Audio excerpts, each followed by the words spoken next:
It's the Bob and Tom Show.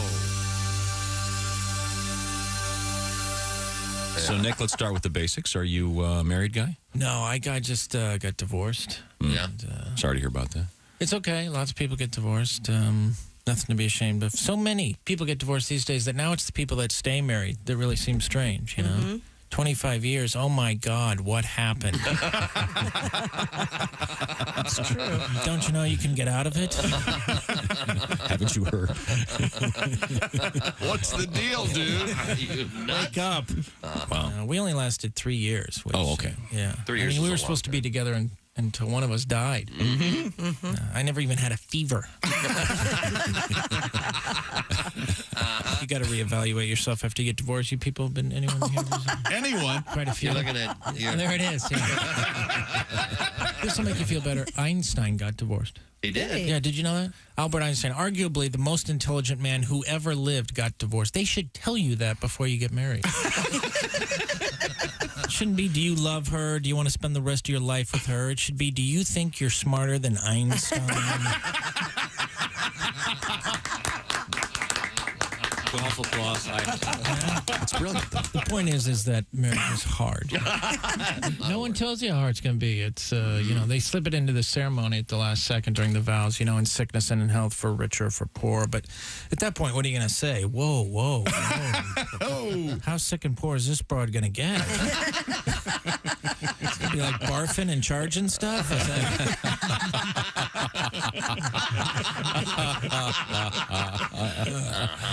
Nick Griffin is our guest, comedian Nick Griffin.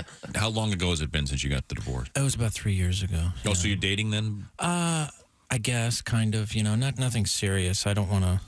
You know what I don't want to do? I don't want to say I love you anymore. I hate that first I love you. That's the worst. First time you ever tell a woman you love her. If they like you, they want to hear it. And when they hear it that first time, something comes over them. Their eyes get all wide. And get that diabolical grin on their face. You can almost feel them saying, excellent. It's all falling into place.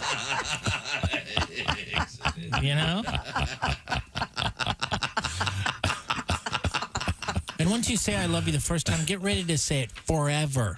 You're on the love side now. There's no going back. There's no talk to you later, honey. See you tomorrow. It's I love you. Every night before bed, every single phone call.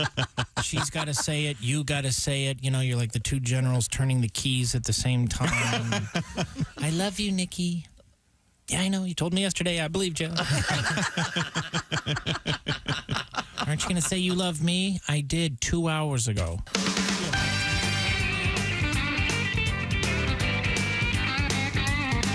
Well, we didn't need that last punchline. Nah, that's fine. Let's get to the show. I love you, Nikki. It's the Bob and Tom Show. I know. You told me half an hour ago. It's Christy Lee at the news desk. There's Pat Godwin in the performance room. Hey, chick.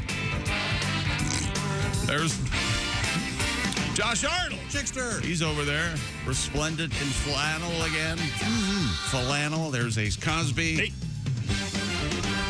The ones and the twos. I'm Chick McGee, and here's Tom Griswold. Thank you very much. You're welcome. I've got a letter to start things off. It comes to us from Beaver Creek, Oh, God. Ohio. Oh, phew. Okay. Not the ski Not a lot place. of skiing in Beaver Creek, Ohio. Depends. We had a news story yesterday regarding a high school that did a great fundraiser. They raised, what was it, $150,000? Yeah. And apparently There was toe licking involved. they were licking peanut butter off each other's toes. The students were. And Yes. they did point out that no faculty members were licking any students' toes. But It was in Oklahoma. it's become kind of a problem. And they've Yeah. Why is it out of Beaver Creek if it was in Oklahoma? because this is the letter. I had Oh. asked at the time, can you get athlete's tongue? Oh, yeah. that's right. This is from Steve in Beaver Creek, Ohio. Okay. The answer is yes. Well, yeah, fungus is a fungus. He goes, one drunken night I ended up in a strip club, Oh, boy. and I thought it would be a good idea during a lap dance to suck on the stripper's toes. Within 2 hours, I was in the emergency room, 2 hours? It took 8 days of antibiotics and fluids to get better. What? That sounds wrong. I You don't don't get know. athlete's foot that She bad. had something else. I don't believe a word of this. Yeah, she had he's something else. elbowing a friend of his right now going, Tom's reading my letter. Check it out. I made it all up. No, I don't think he made it up, but I don't think he had athlete's foot. He probably had Athlete's God knows. mouth? Yeah, I don't know. Ooh. What is athlete's foot? Is that a fungus? Yeah, I believe. There was an episode of House where a patient had athlete's foot, like in the mouth or nose or something, yeah. I'm like, thrush? What is thrush? Oh, that's the bad guys in Uncle. Man I know. from Uncle. You Hey, can get... today's most obscure reference. No. You'll have another one. We got a better one? No, you will. Okay, good. I wonder if you can get athletes. What? Well, yeah. Let's just say there was someone who was digitally inclined in the front naughty area, but with the feet instead of the finger. Oh, I see what you're saying. Probably. Yeah. Toe bang, if you will. Gotcha. But that sounds like the name of a really bad, obscure English band. Well, I was in toe bang for a while. And we opened. Yes. We opened for the Doctors of Madness. They were opening for the Sex Pistols. And, Marginal hit, we were on Jules Holland. My song on there. The song was a toe jam liquor. In any event, the students Yeah. have been. I guess they're kind of mad at the faculty member who put the whole licking the toes thing. And there's video of it, but the faces are all obscure. Oh, so the idea itself was a faculty member's? One would think. I think it was in the district. It didn't say. I'd want to get a hold of that teacher's cell phone, see exactly what's on that. Wait a minute, you're not basing this on anything other than you just said the faculty member's idea. I'm assuming. That's always good in a story like this. Yeah, keep assuming stuff. Okay, That's all right. good. Just for the sake of Yeah, it doesn't say whose idea it was. Somebody's going to get in trouble about faculty nor staff it's weird. participated in this. this. It's a big trouble. There is a sexual component to it. Well, yeah. That There's no other that shouldn't reason. be taking place. Yes. It's not because I like peanut butter, okay? Right. You give somebody a foot rub, you mess with their feet, you want something else. Tony Rocky Horror taught us that in They're Pulp kids. Fiction. You don't think it was just funny to them? Oh, It it's was funny just to them. Yeah. That's why I'm saying. Oh, but they're high schooler. No, sex is in the air. I mean, Sex is in the air. But maybe it's still in its 1, 2, 3. Oh. maybe it's still in its purest, most natural form. It hasn't gotten to the perv stage of I want to suck your toes. be surprised. Yeah, I was going to say, all they got to do is open their phones these days. Oh, are there 15-year-old pervs out there already? Sure. Oh, God. The phone's changed everything. They just have their thing. No. Tom wants them to be normal. Well, Josh, there wouldn't be a new generation if the only sexual contact one had was with mouth to feet. It'd be the civilization would die off. I guess in the truest sense, it is then perverted. Yes. Hey, if you're listening and that's what you're into, hey, find your people. It's okay with you? It's okay. It's all right.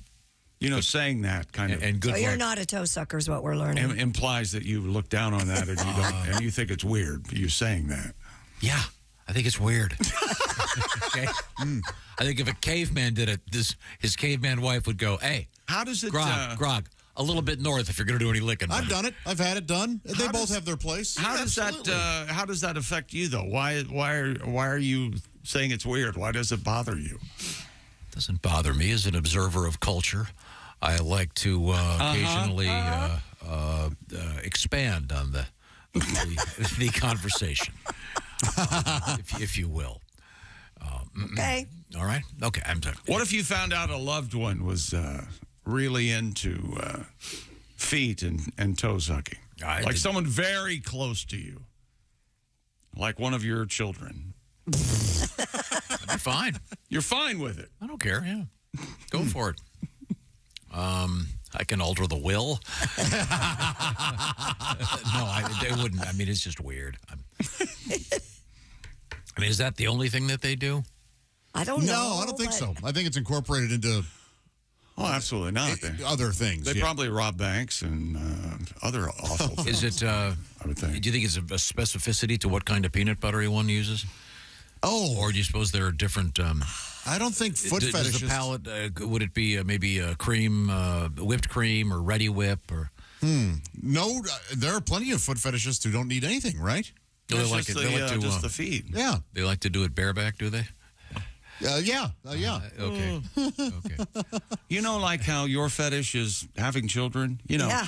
So it's the same thing, only they like feet. It's okay.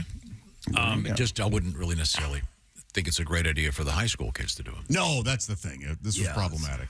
Yeah. Well, in any event, thanks for the letter. I think this is going to shake out, and and it is going. There's an adult somewhere in this, and they're going to be dismissed. I would think something's going to happen. I mean, you think there was a faculty member hovering around doing a lot of photography? I don't know about that, but I wouldn't think a kid would come up with it because they wouldn't think there's any way they'd let us do this. Good point. Yeah. It is kind of silly, but do you suppose they had like a foot washing station before they applied the peanut butter? Probably. Yeah, one would hope. But Oh, do you think it's like the Super Bowl commercial, the washing the feet thing? Well, that has a religious component. to it, Sure. certainly. Well, we're down there in the feet, and they're dirty with the peanut butter, which implies feces. Boy, that'd be Tom, your thoughts? That'd be a commercial, though, wouldn't it? The guy, Jesus looks up after washing the feet and goes, "Jif, choose ye, sons of God, choose Jif." boy, the letters would be pouring in. You Big know, sales might drop a little bit. I wonder, did they wash the feet of the participant before? That's what I'm asking. Yeah, maybe there is kind of a. Probably. They had to have washed feet. Even a Came out of rudimentary the shower. Everybody had to have washed their feet before they took part in this. Just a quick swipe with a wet nap. Yeah, at something. least. Could you go down on the feet of a high No. school student? No. You know I hate High feet. school student. I don't care who it is. They were but The she's way you said it. Yes, but we're peer to grown peer ups. is one thing. We're adults on the radio. Why would we answer that question? Why would you ask that Well, I question? think, Josh, the proposition that you just posited, if you will, that it's peer to peer, I'm not sure that makes it okay. Yes, I think it makes it more makes it okay. better.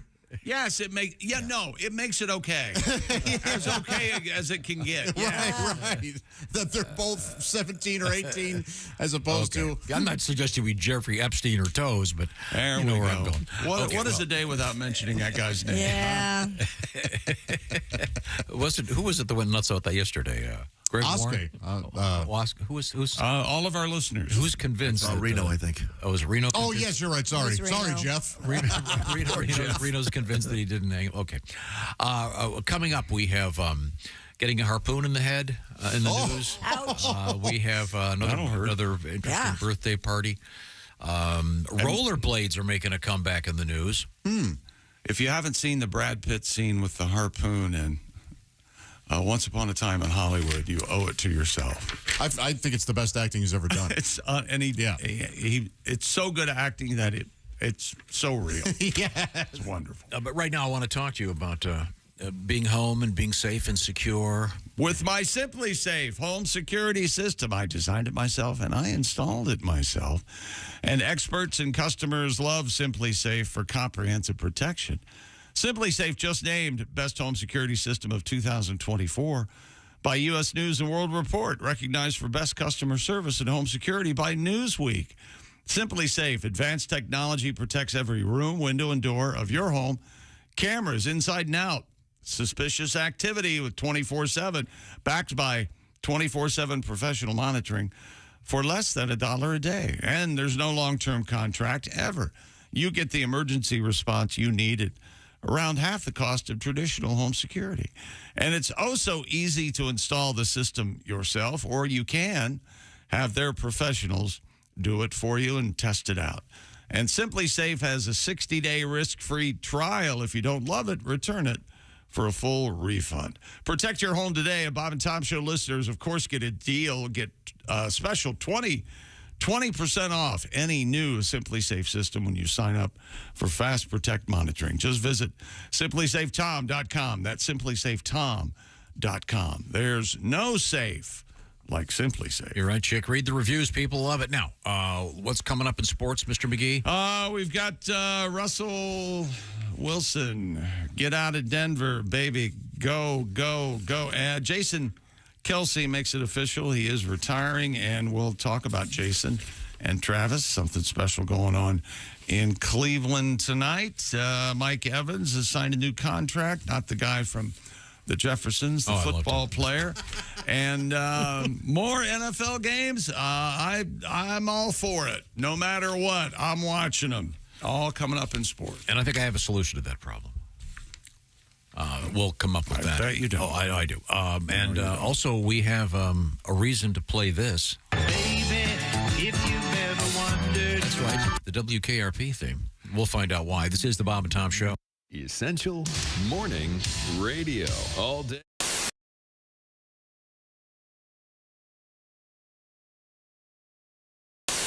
I remember we weren't prepared to do this. We're just completely doing this. That's why I'm stalling. G-L-O-R-I-A,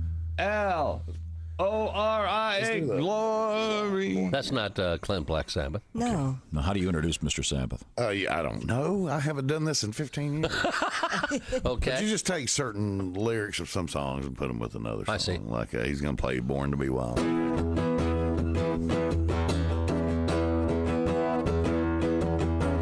Listen, and I'll tell you about a man named Jed. Poor mountaineer, yeah. Barely kept his family fed. And then one day he was shooting at some food, yeah. Up from the ground come a bubbling crude. Black gold Texas tea. Sweet tea. Nothing like sweet tea. Huh? Try that. I like drinking sweet tea. That's nice. Try one of the other ones. Whichever one you want to do. How about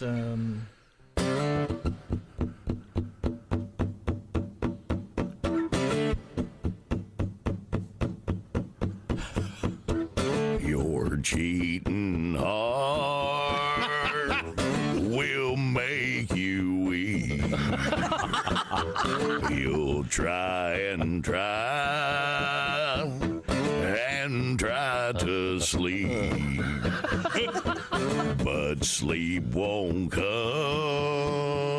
the whole day through. Your cheating heart will tell on you. Oh, Lord, yeah. Oh, Lord, yeah. All right. This is James Sibley as Clint Black Sabbath. I can't believe I'm doing this.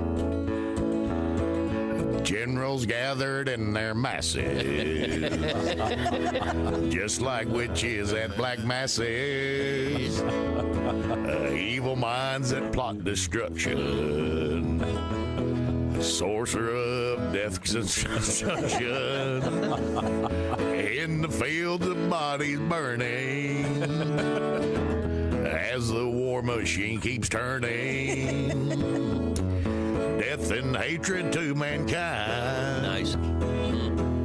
Poisoning their brainwashed mind. Oh, Lord, yeah. Oh, Lord, all right, yeah. That's good enough. Oh, Lord, yeah. Oh, Lord, yeah. Oh, Lord, yeah. Clint Black Sabbath. Black Very.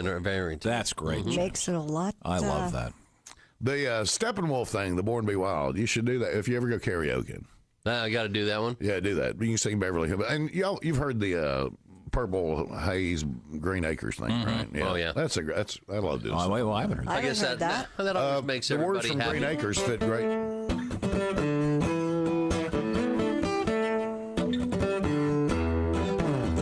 Green Acres is the place to be.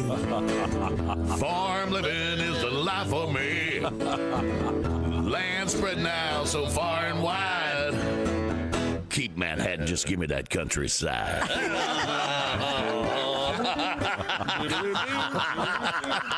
Tiki Barber here. Remember the days when I was a running back in the NFL? Well, if you're on your feet all day like I was, you get the struggle. The secret is orange insoles. Their insoles are like magic for your feet and body. They'll help you kick hip pain, sore feet, and lower back discomfort to the sidelines. Feel better, do more with orange insoles.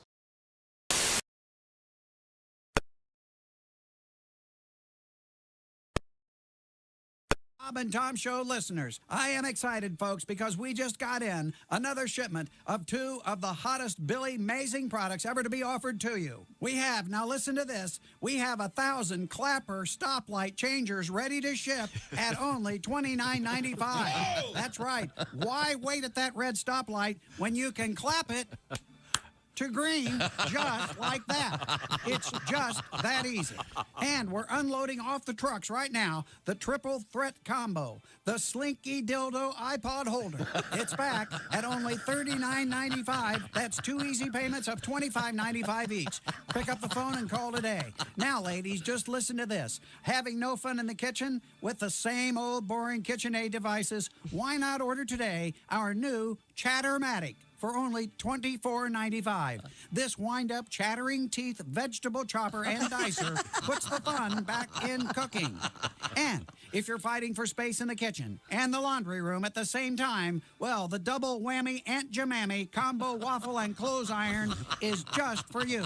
This has been Billy Mazing. Well, we've got to take your orders now, but we'll be back later in the show to offer you more Billy Mazing products made for TV just for Bob and Tom listeners, including our featured item of the day. So keep those credit cards out, folks. I'm Billy Mazing. Well, there you go, the amazing Billy Mazing. Okay. I love that. Bob and Tom 24/7. It's not on air. It's online. Bob and Tom 24/7.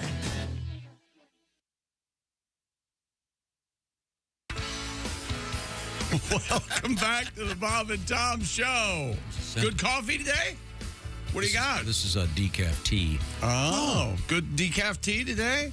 Was trying to make conversation. Yeah, I'm looking forward to perhaps having a cup of coffee later this morning. What flavor's the tea? Myself. Cutting back, Decaf tea, huh? It's just regular tea. It's not flavored. Pat, do you make a coffee at home before you come in? I do. Yeah. I know you and I talk about it. And that about wraps up why I never talk to you.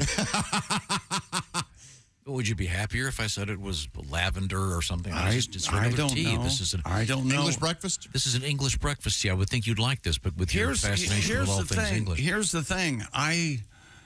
When I ask you a question, I don't ever hear anything after that because I don't believe anything you say. Oh. Well, speaking of tea, here's my second. Thank you, Mark. Very hot. And it's a very hot tea. It's decaf, huh? Coming through. How is that tea, Mark? Very hot. Hot tea. Okay, it's hot tea. Mark got to carry hot tea. Thank you very much. One side. Now, we have a lot of things to get to this morning. Coming up, comedians Bob Zany and Dave Dugan will be joining us. But right now, we turn to the sports desk with Chick McGee. Denver Broncos. Oh, that was actual audio of the Broncos? That's the Broncos coming out of mascot, yeah. It really gets the crowd worked up. Did you know they were originally called the Appaloosas? The Denver Appaloosas. In 1960, when and they couldn't NFL fit it on the formed. shirt. It's a mouthful. They said there's got to be a better way. Yes. And Colts was already taken, so they said, how about the Broncos? Yeah, Appaloosa's a better word, though. No, it's a great word. What a great word. Appaloosa? Yeah, all kinds of funny stuff. Sounds like a whore. She's an Appaloosa. Man, Appaloosa is a very funny name for a whore in like a parody movie. Interesting that you think the word Appaloosa is whorish. Well, loose. You know, she's a round-heeled. I'm here in town. I'd like dinner. Round-heeled strumpet. I need supper and a bath and a woman. Well, we'll make you some... We got Lucy the Appaloosa, they call her. Oh, I thought it was just her name was Appaloosa. I thought the puss was in there is what I was going Appaloosa. Okay.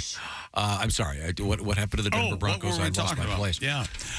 Don't let that door hit you where the good Lord split you. That's what the Broncos told Russell Wilson. They are releasing him just 18 months after signing the quarterback to a 5-year, $242 million contract extension, which the Broncos are pretty much all on the hook for. So good luck, everybody, in this situation. How much? It's going to be $242 million over 5 years. Oh, I don't know any of the particulars. Don't either one of you idiots ask me. He doesn't have to play at all.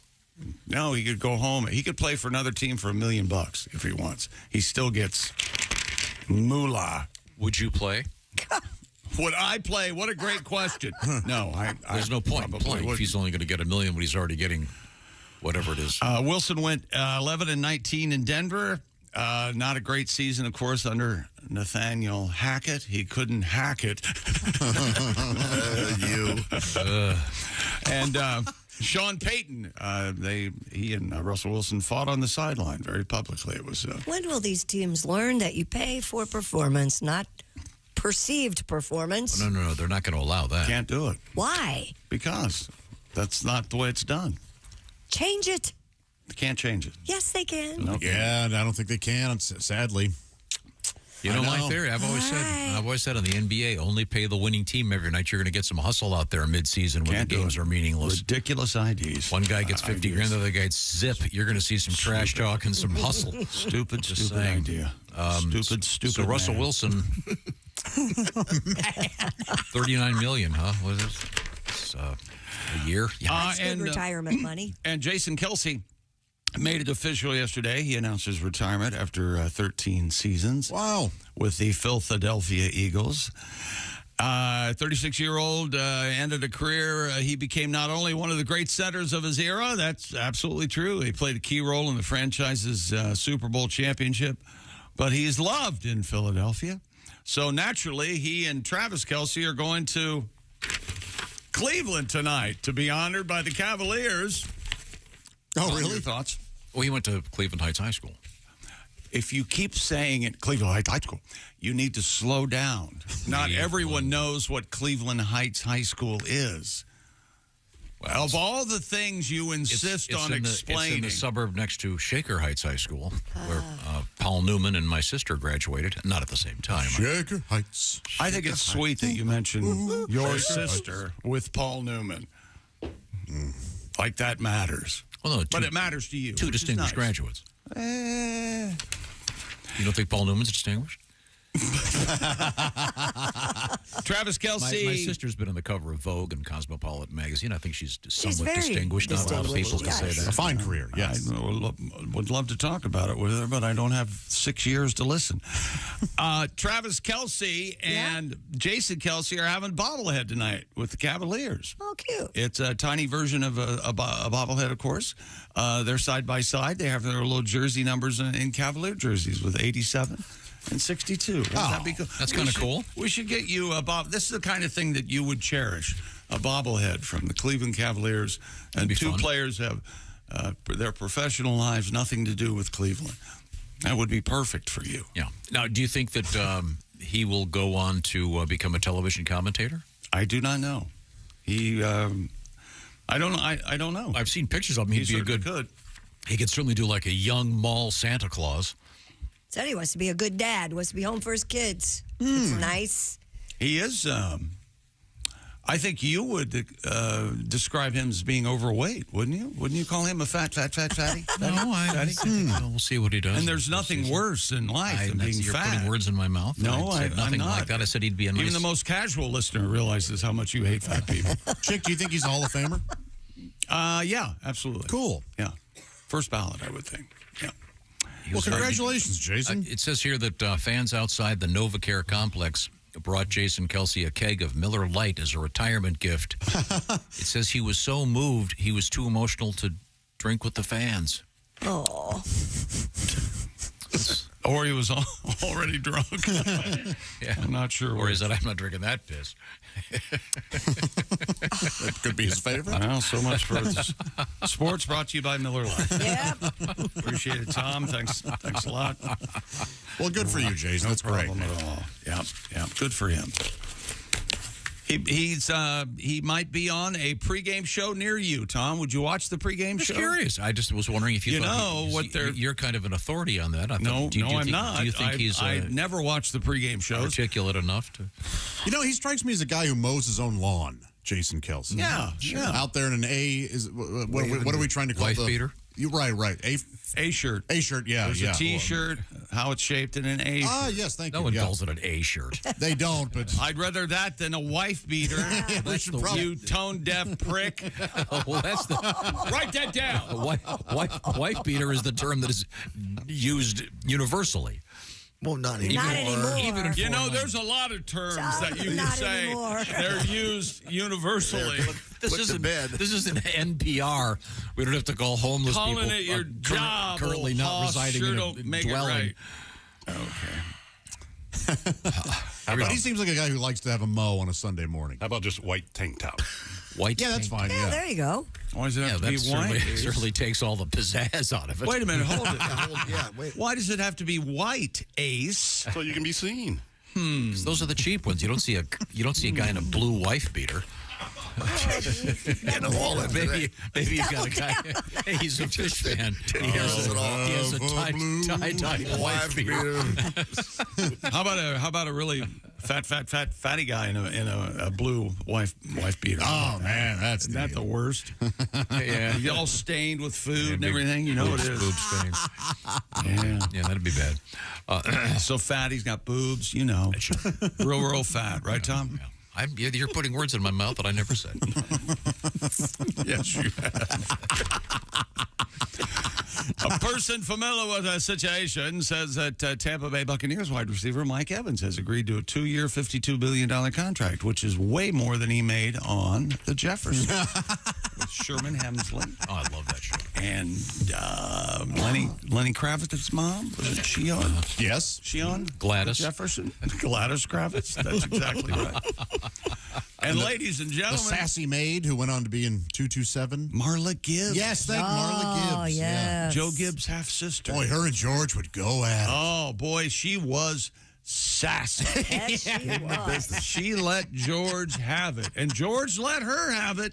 They were equals, even though he owned a string of dry cleaners. I always found him to be absolutely hilarious. He'd just walk in, I'd start laughing. Really? I found him hysterically funny. No kidding. Yes, I don't know why. And he was in was he in 227 as well? He was in Amen. Amen. Yeah. Amen. Which I liked a lot, too. Which is the one that the real good-looking guy was in. It might have been 227. He played a preacher. Or it might have been Amen. Who's that man, Mary? I'm lost. That's Jack Hay. Everybody knows Jack A. Henry. Jack A. Tom's lost. Or Harry. Is it Jack A. Harry? Yeah. Harry. We have to move on to the Beatles of 1962. Tom's lost.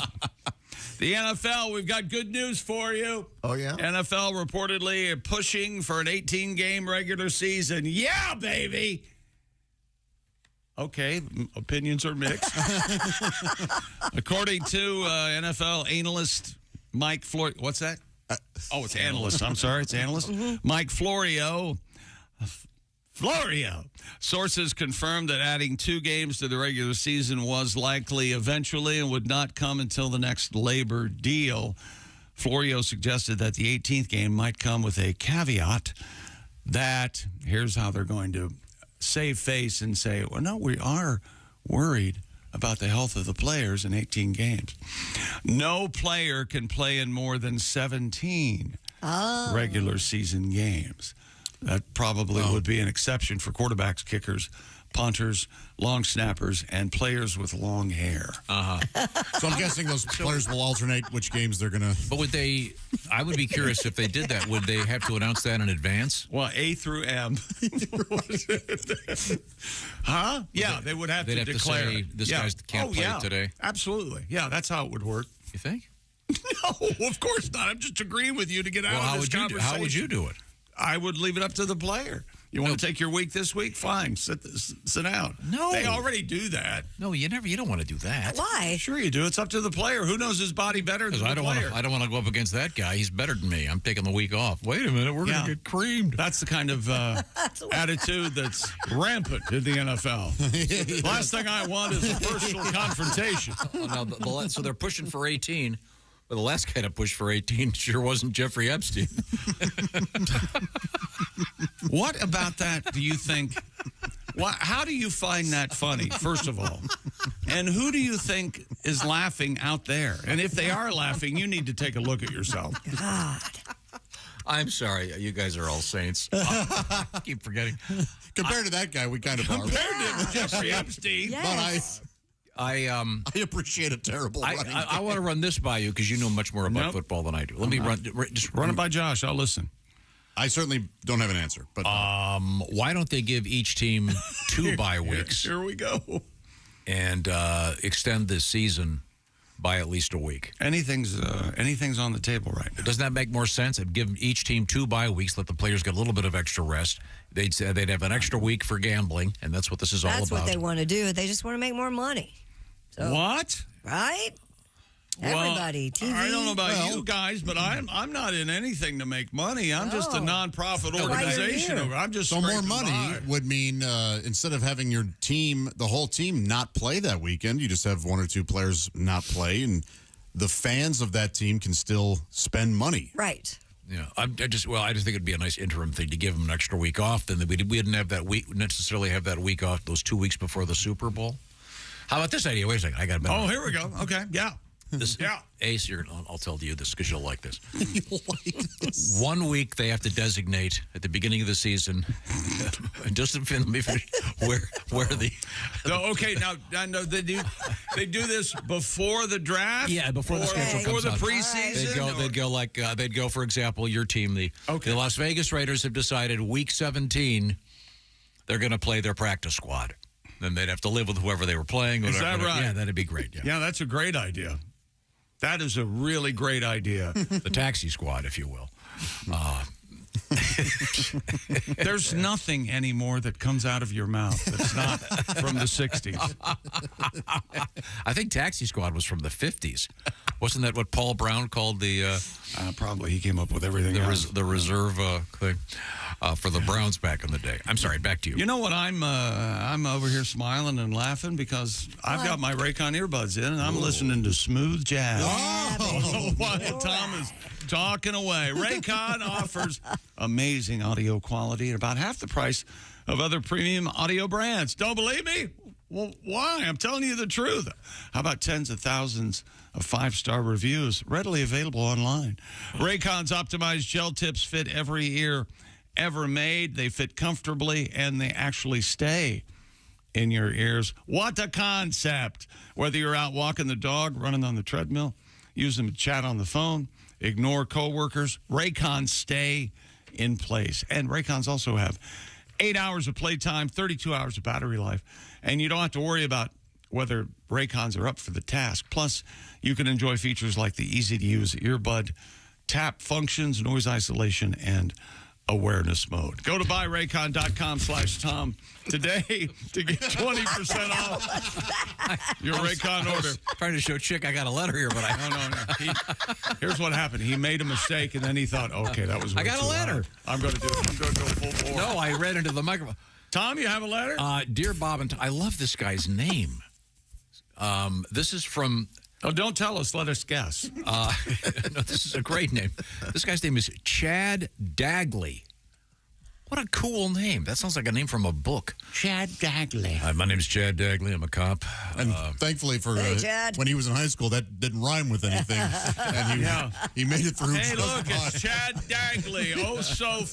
Okay. And he's from O'Fallon, Missouri. Oh, yeah. I know it well. I know some people in O'Fallon. Mm-hmm. Yeah. When anybody, thanks, Real Chad. zeros. Chad writes, dear everyone, especially Tom. I just got my pair of Raycon earbuds. I love them. They're so comfortable. Thanks for telling me about them. Have a great week. Well, thank you, Chad. Appreciate Keep it yourself, Chad. Mr. Dagley. Dagley Esquire. That'd be a good name for like a dog. Dagley? Oh, Dagley. yeah. No Very offense, good. no offense, Chad. I mean, yeah, it would be a good name. Dagley. What's the name of the dog who went? He would have a dog biscuit and then float up. God, I love. What's the name of that dog? Muttley? No, that's not it. Yeah, well, that was a great. I love that cartoon. Parvo. Parvo. Okay, Epstein. Why not just go Cancer? Name of the dog's Cancer. Parvo. Parvo the dog. Go to buyraycon.com/ We'd like to apologize for our friends at Raycon. It's Parvo the dog. 20% off your Raycon order if you go to buyraycon.com/Tom. That's buyraycon.com/Tom. Thank you, Mr. Dag. That'd be a good name for a butler. Dagley. Quickly now. Dagley, my tea, please, Dagley. Dagley, are you stealing? You're not as good as Parvo was. Parvo was abundantly anticipated my every need. And look at you, Dagley. Standing there all Dagley. Coming up, we have a good reason to play this. Vote for Peter. Like we do. Like I do. I'll vote for Peter Frampton right now, by the way. Go to- rockhall.org/vote. You know, that's not his real voice. He was using like a thing. That's what we're going to talk about. Oh, okay. And it wasn't because he had Parvo and they had to remove his voice box, if you're wondering. Parvo, this is the Bob and Tom Show. Become a Bob and Tom VIP and get your Bob and Tom fix 24/7. Get all the info and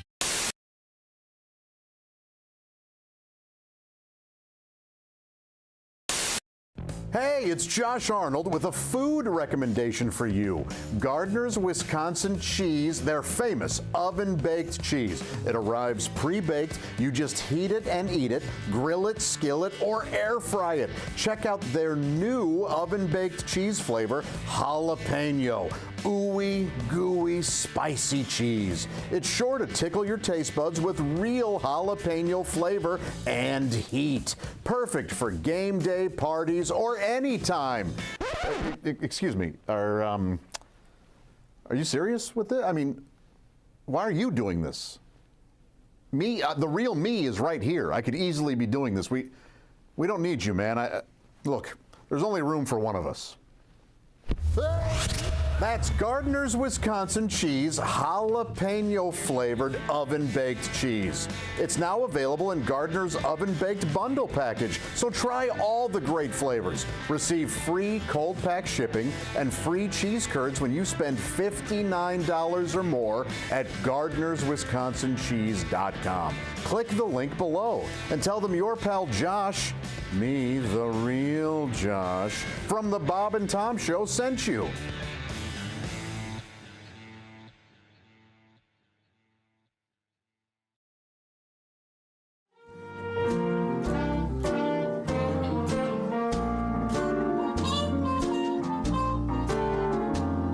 I met Kate on vacation. I heard she had a spicy reputation. She loved many men, even a lady or two. We made love nights and mornings. Then one day she left me without warning. She walked out that door. I need to see her again. If you see Kay, have her call.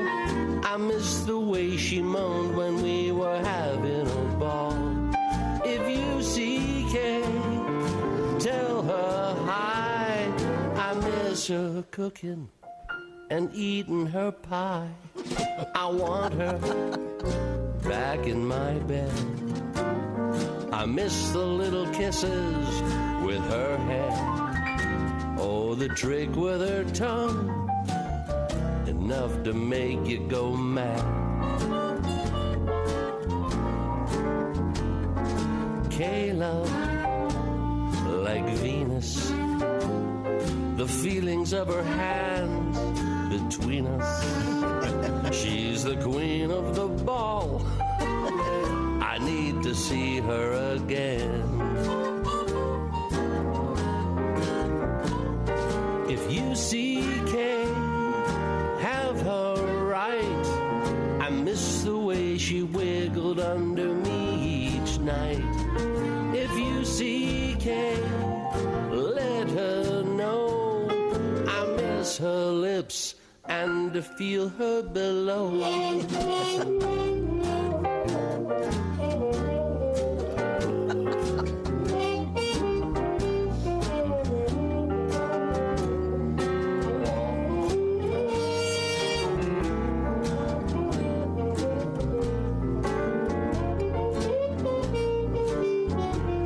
She loves that baby gravy. She had her share of seamen in the Navy. If you see Kay, I miss her. If you see Kay, I wanna kiss her. If you see Kay, I need to meet her again. I miss you, Kay.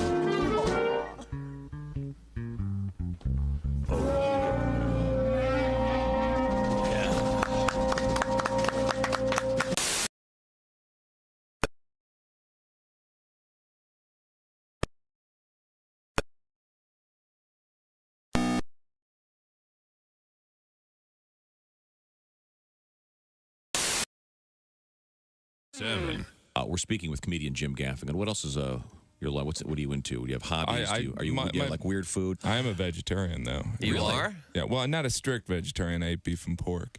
And chicken. But not fish, because that's disgusting. I'm with you. Oh, How can you tell when fish goes bad? It smells like fish either way. I can't believe we're still serving fish with the heads on there. What are we, barbarians? I always feel like the eyes looking at me like, you don't mind if I watch while you eat my body, do you? Don't be distracted if a little tear comes out.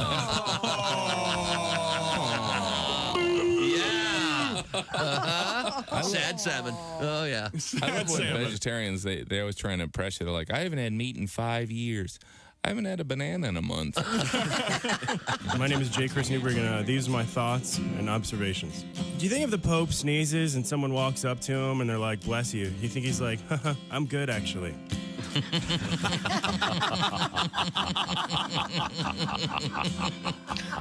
you think it's pretty safe to say that Rosa Parks was undefeated at musical chairs?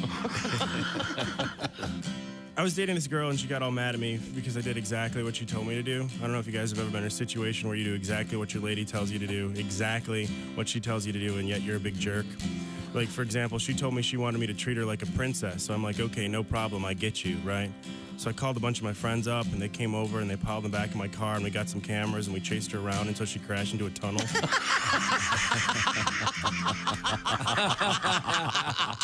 So, Mark, you're a single guy. Yeah, I tell you, though, it's tough because I got these neighbors behind me. Really? My neighbor, Gail, very... Gail? Gail is a woman who just moved. Her bedroom wall is right behind mine, and she has a new boyfriend. Mm-hmm. And I found this out. His name is Hey, this is a big bunch of them. Hey, welcome back to the Bob and Tom Show, your official morning show for cicadas. Here's Tom. We're going to start naming cicadas. Yes. Of course, my nomination? Yeah? Orlando Cicada. Oh, that's a good one. That was such a great one. Yeah. I'm so glad we're bringing that back. Love it. Now, do you understand the reference, Christy? Orlando Cicada? Yeah. Yeah, Orlando somebody. He was a sports guy. Orlando Cepeda. That's it. There you go. Yeah. Now, the cicadas are apparently we're getting Double hit. the 17-year cycle and another one at the same time. In certain parts of the U.S., I know particularly Illinois, Iowa are going to get really hit. Yeah. But if you're not familiar with cicadas, imagine really ugly grasshoppers that there are thousands of them. They are hideous, and they're in your yard. absolutely harmless, right?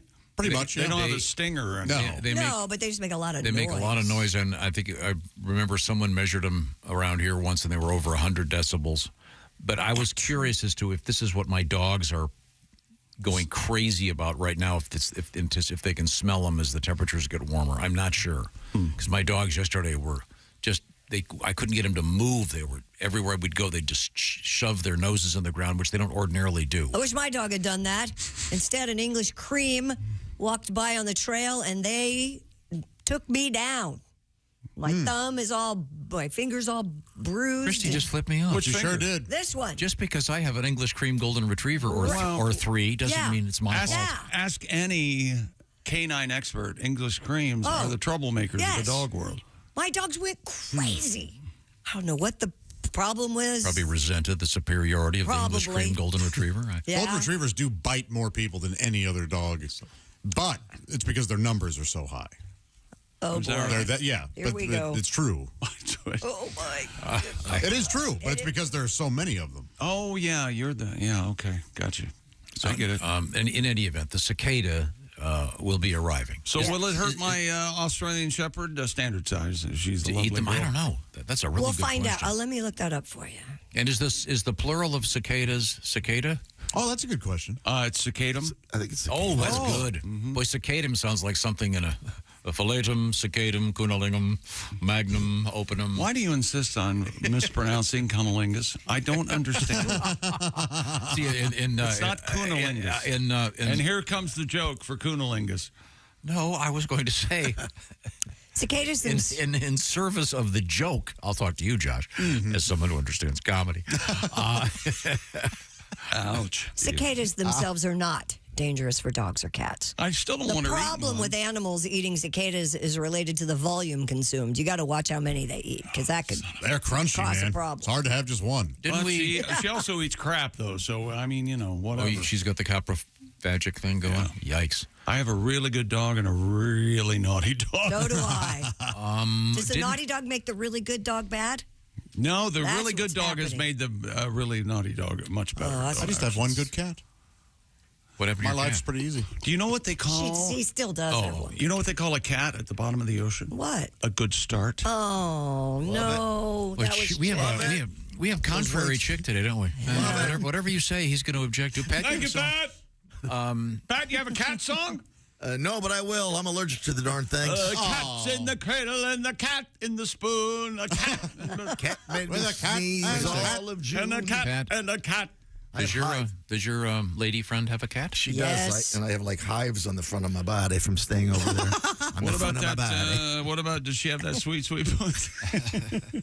Her father's listening. Could you? He knows you make love to her. Could you bury that? Her father's Pat, listening? we'll come back to you in a minute. Let's call him. Well, we were talking about How do the you feel about big Pat drunk grasshoppers banging your daughter. Are you worried about his Are you dirty Irish?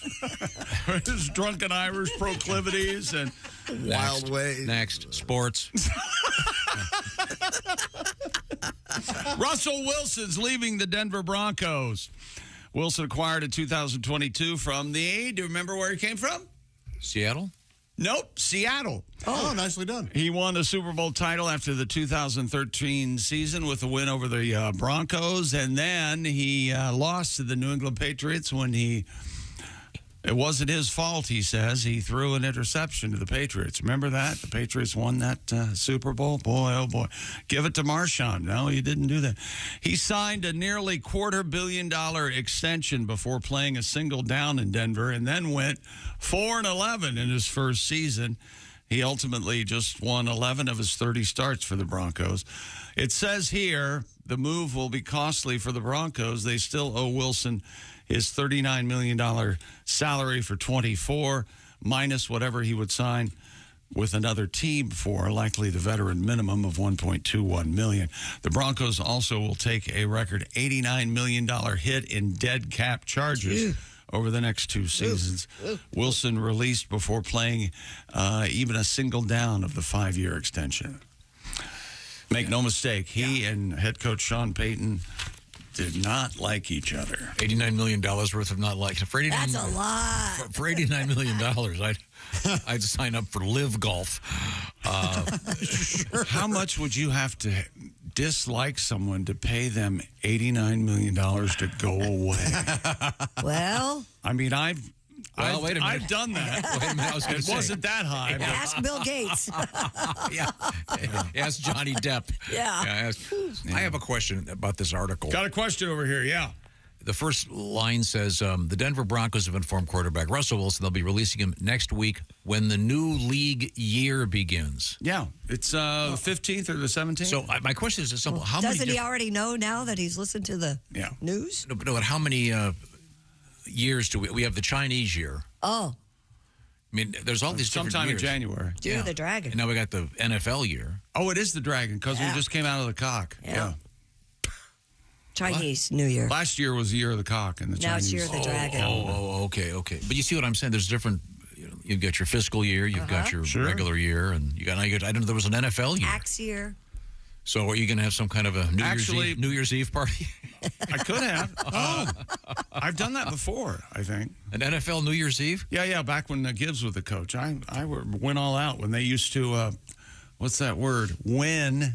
I used to do that all the time. Oh, that's cute. The Broncos would have been on the hook for even more money if they kept Mr. Wilson on the roster after the NFL's New Year. So they had to cut him to save a little bit of cash. I suppose the owner's kind of in a bad mood today. No, it's is it the Walmart guy who owns the Broncos? He 89. It's like a parking ticket. It's like $5 to me. Okay. Yeah. Well, when we come back, what's happening? We've got world records, including how old can you get? Holy hell! Really? What? An ancient, huh? Yeah, we'll find out. This is the Bob and Tom Show. This is the Bob and Tom Show. Text us at 888-262-8.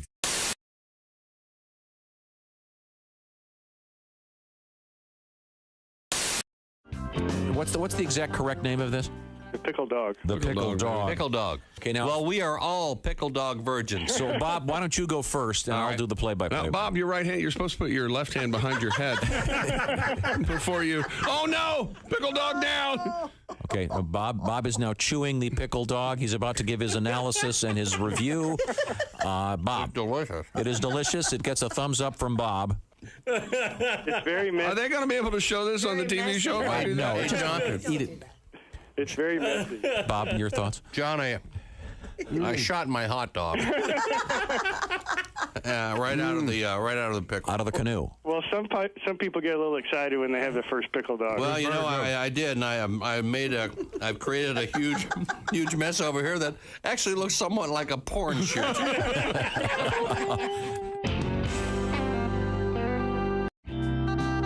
Brett Michaels is our guest, and can we talk music for just a second? Sure. You got a lot of TV stuff going on, of course, but this all started for you as a musician. Right. And let's go way back. Very first band that actually had a gig that you were in. That was Laser. And let me explain the ridiculousness of the comedy of errors it is my life. We decided we wanted the AC/DC Lightning Bolt / Kiss Z. It was like an S. So we were Laser, Lazer. Right. Then we had no money for a backdrop like Kiss had, right? So we decided we took one of the old school, I'm going way back, old school bed sheets. You remember they used to make those 3D looking bedspreads that have like a tiger so we had the band Laser with a tiger backdrop. That was our backdrop. And then we went to Chess King, where we bought. Love it. Yes. Chess King. Are they even still around anymore? No, wait. I'm going back a few years. I know you are. I got our members only jackets, and we stopped into Chess King at the Capital City Mall, and they only had 3 of the 4 aluminum foil looking members only chromish jackets, and 3 of the 4 members had to walk around with it, and the other member, the drummer, was left out. And then we would change off the jackets, and we had our first gig in Marlon, or my friend Marlon at Jan's basement, charged 25 cents, and about 6 of the neighborhood kids came down, and we played a couple Kiss songs, and then what we didn't know, we just put the record on. And played along. We played along. Like, we don't know all of this song. We had the beginning of Rock and Roll All Night, and then we referenced the album after that. Look at that. Right. Laser. And may I ask what particular hair configuration was happening for you at that point? It was, again, a combination of awful. We hadn't gotten that far. A combination of awful and what? We hadn't gotten the other part. Yeah, no, it wasn't good. I know that a little bit. Uh-oh, we have a phone call. Hold on. Bob and Tom Show. Hey, man, it's Donnie Bike. Hey, Donnie. Hang on 1 second, Donnie. We got a special guest in the studio. Hey, is Brett there? He's here. Brett's here, There you go. Hey, Donnie. Thought you would aim poison, just like Journey with that Puerto Rican from Mexico. I'll say it right to Neil Short. That's right. Christy, could you make it any more obvious? What? We was just talking at work making fun of you. Why? What are you talking about? Is that Hurricane Earl in your panties? You're just happy to see him today. Thanks, Donnie. All right, thanks, Donnie. Oh, yeah. Thanks very much.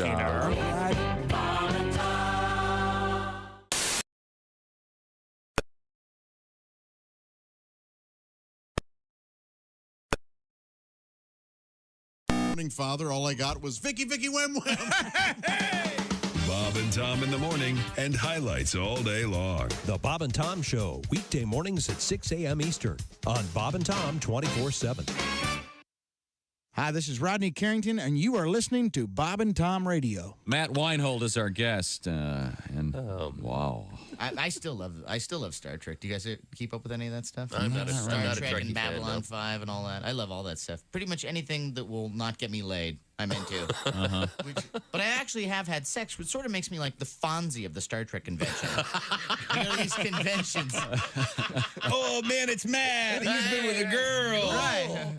I actually bring a girl into these things. Say, where'd you meet her? On the internet? No. No. I met her at a bar. Whoa! We're not worthy. We're not worthy. Oh, that's great. Things are so complicated. Remember the good old days when all you needed for romance was a van and some chloroform? Sure. Yes. What happened to those days? Hey, don't say we didn't warn you. There's laughter ahead. You guys want to grab lunch? We can't go anymore. Holy That's cow. a good day's work, everybody. This is Bob and Tom Radio. Do you have an actual winning song? You know what the big one is right now? It's All of Me by John Legend. That's number one.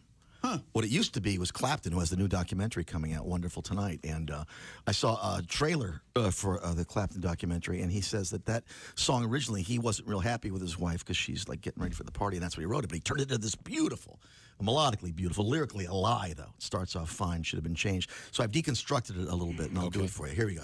Here's how it should have gone. First draft. Here's how it should have gone. It's late in the evening. She's wondering what clothes to wear. She puts on her makeup, brushes her long blonde hair, and then she asks me, do I look all right? And I said, hurry up! You look fine. We're supposed to be there at 9.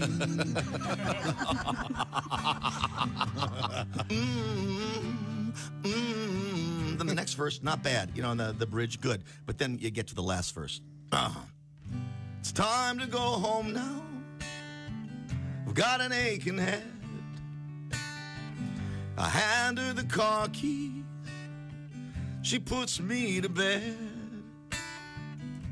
And then she tells me, as I turn out the light, she says, aching heads, you were drunk, you ass! And I took the keys from you, you son of a... Darling, you look wonderful tonight. That's how it should have gone. A little bit of Eric Clapton. Thank you very much. Bob and Tom, 24/7.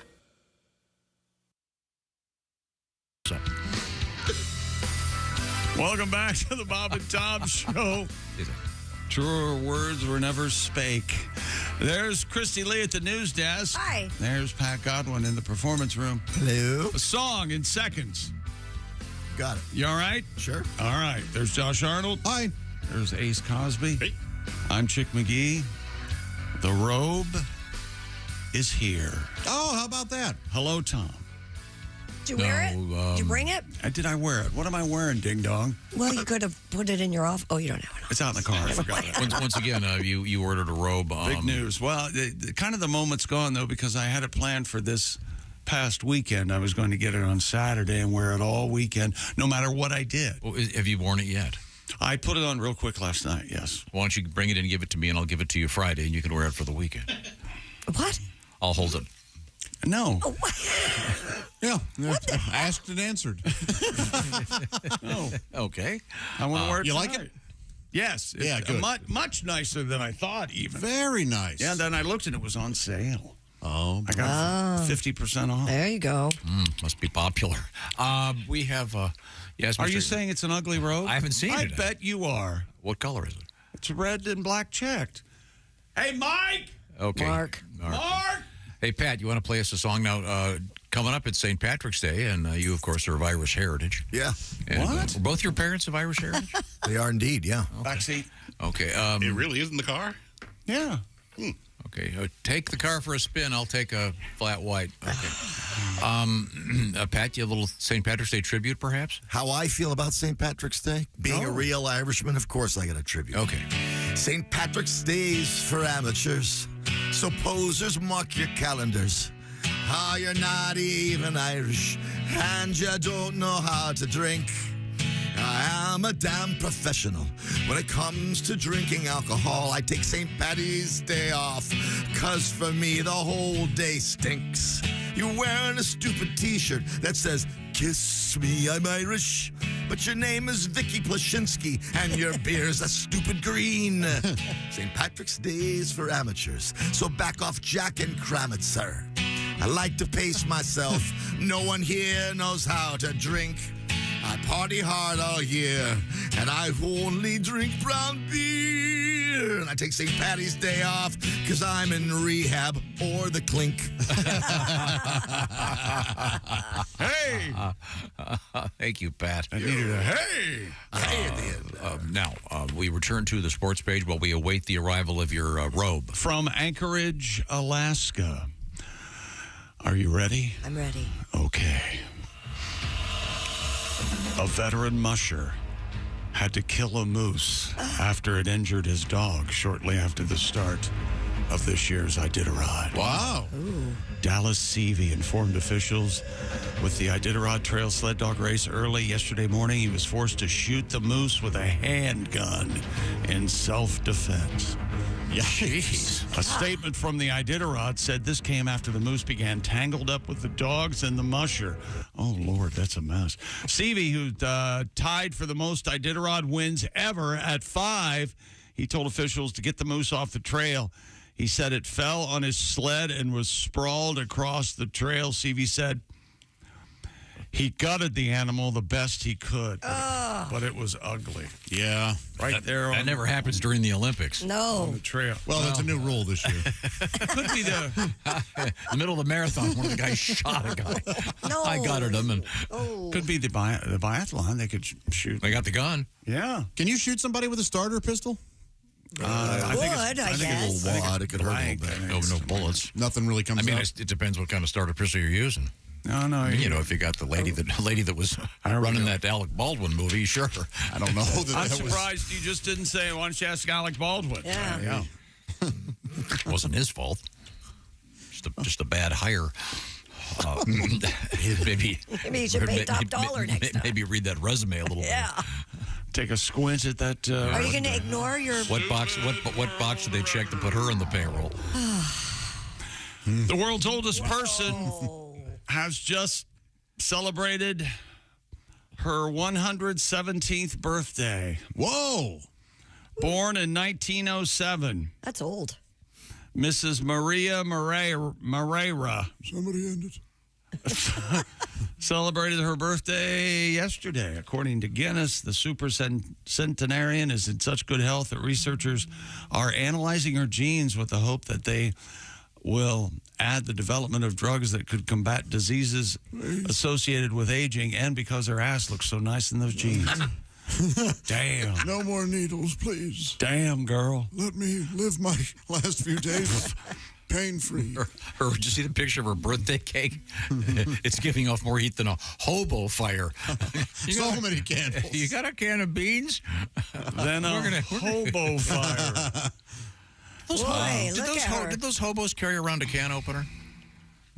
I would think probably. They might have a church key around their neck. Yeah, I bet so. She looks old. Every year of 117. Oh, good Lord! Yeah. It's a walking cadaver. Okay. I guess she tried to use that oxygen machine to blow out the candles, but it didn't work. Will that happen with oxygen? It won't ignite like that, will it? Yeah. You squirt pure oxygen on a fire, it'll blow up. I think we're missing a step. You shoot an oxygen tank, it'll explode. We learned that in Jaws. That's true. Was that oxygen or? Helium. Nitrogen.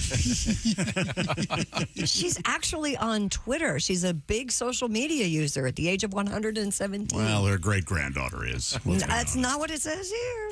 I don't care what What's it says. her, That woman can't Do you have hold her- a phone. You have her handle there? I don't have They her say she's handle. got a great brain on her. Yeah. Is that right? Yeah, but her fingers have to be arthritic beyond belief. Yeah, She's Spanish. She's from Spain, obviously. She was born in San Francisco. Oh, She returned to Spain in 1915 during the First World War. First one. Yeah. Wow. Yeah. The great one. That goes back a ways. Oh, God. She was. You stick around. World War III's coming up, so you might as well. Maybe She got married in 1931. She was. Yeah, she was 24 in 1931. Holy. She knew Lincoln. She would have had to have known Lincoln. Gave him a handy. Born in 1907. Oh, no, Lincoln probably. Ironically, he shot me in the back of the head. Who was president in 1907? Heck, I don't know. Ronald Reagan. Was that, who was that? Roosevelt? I forget. Teddy Roosevelt was just president. Teapot Dome? Well, good for you, man. What's her name? Margaret? Do you have a song, Pat? Maria? Yeah, I have a tribute to Maria. Okay, the 117-year-old, what's her name again? Maria... Moreira. 1, 2, 3, 4.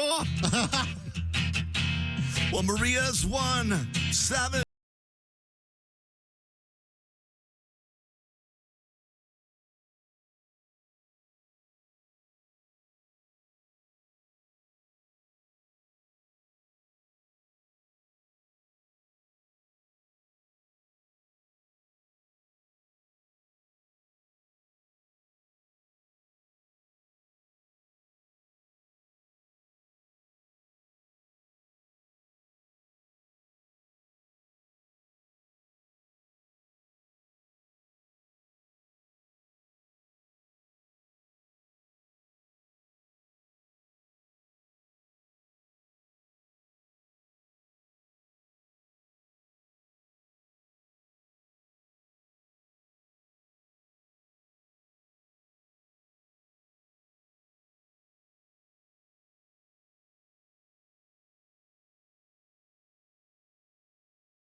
Who was that young man? Huh? All right, you ready? She was 56 in 1963 when Kennedy got shot. 56 years old. As Christy pointed out, she is on X, formerly Twitter. Yeah. Her bio says, I'm old, very old, but I'm not an idiot. No, she says she remembers events clearly from when she was 4 years old, and doesn't. All right. She doesn't present any hint of cardiovascular disease. That's why she's being tested. Tested, yeah. Her hobbies are sitting and breathing. Oh, here she is.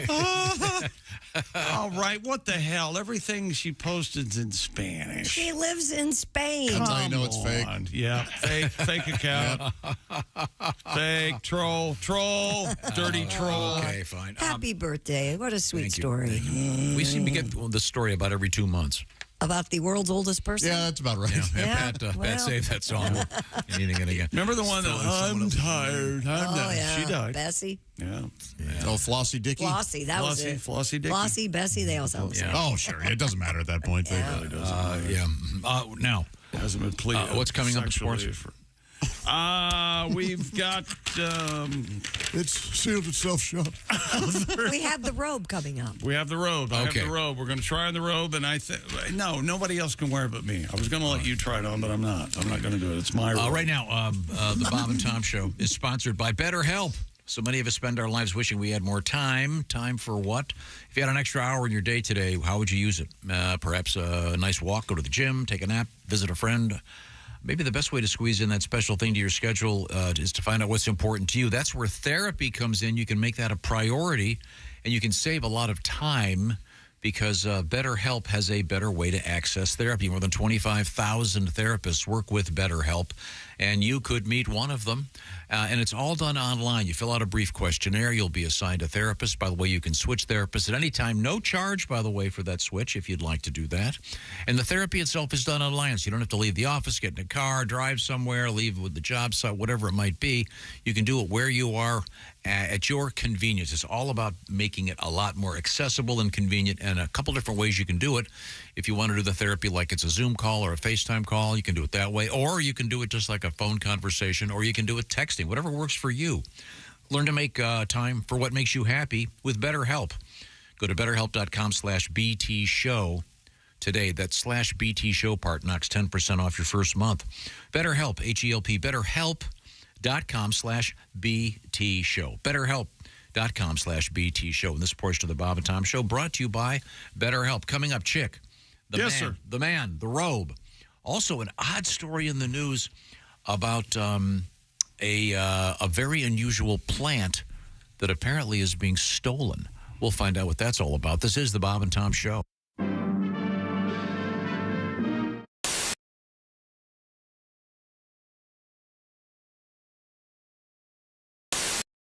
This woman is listening to the Bob and Tom Morning Show on Q95. That's disgusting. Why, nothing could be worse than that.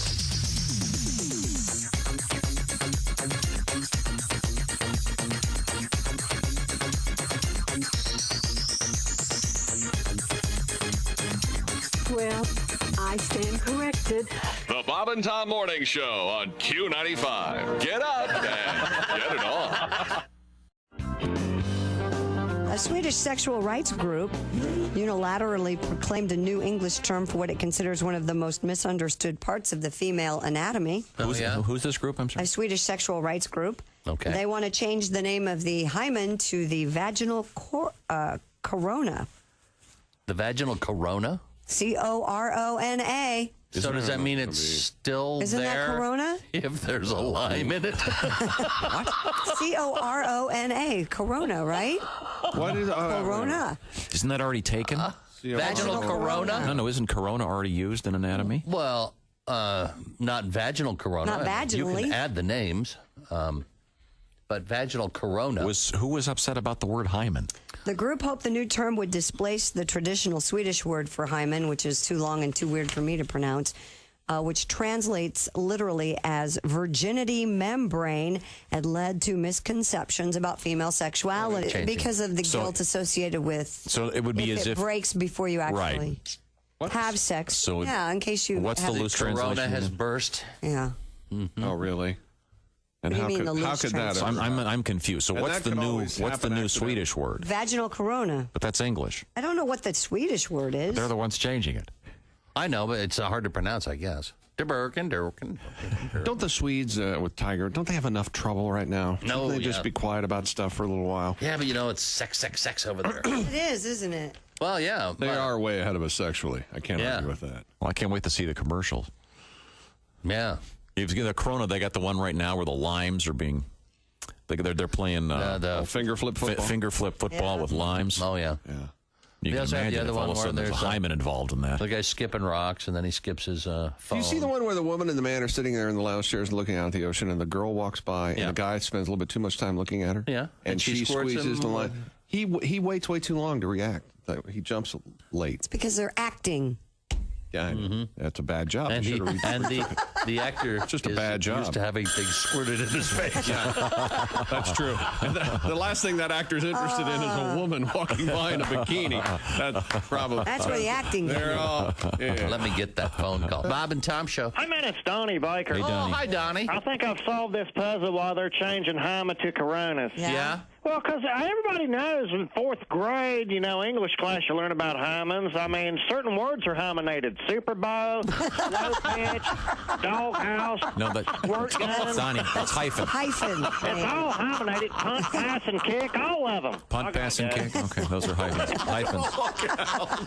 Okay, we'll find out more about Vaginal corona. hymen talk. We'll come back. I'm very confused when we return. Know it all.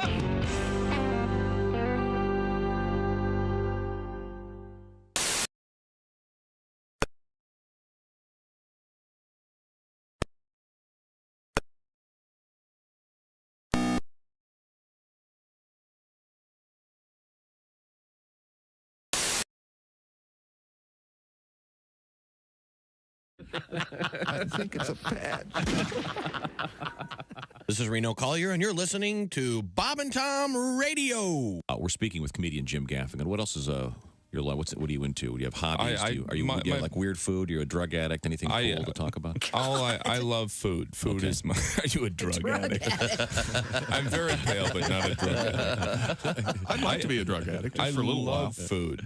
I even enjoy watching people make food. But you ever notice the Food Network is far more interesting when you're hungry? You know, when you're full, you're kind of like, this is stupid. But when you're hungry, the Food Network's like porn. You're like, oh, yeah. Whip it up, baby. Make it for me. I love eating late at night, too. You know, you're not supposed to eat late at night. And then again, you're not supposed to drink booze in the morning. Let's talk to our guest, Tom Foss. Now, do you have any animals?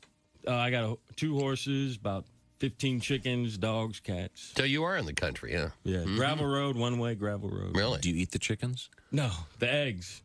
Ah. My wife said she'd never kill one of the chickens. Really? But she doesn't have any problem scrambling up the kids. That's sweet. All day, all night, all Bob and Tom. This is Bob and Tom 24/7. Hey, welcome back to the Bob and Tom Show. It's robe day for me, anyway. I'm sitting here in my brand new robe. I've never felt more comfortable. Wow. Although it is odd that all of my crazy makers are in the room while I'm wearing my robe. You want to stand up and model it for us? Because it looks like a suit jacket from where I'm sitting. Oh, it does? Wow. Yeah. Yeah, it does, kind of. Oh, that's phenomenal. Oh. That's a very nice robe.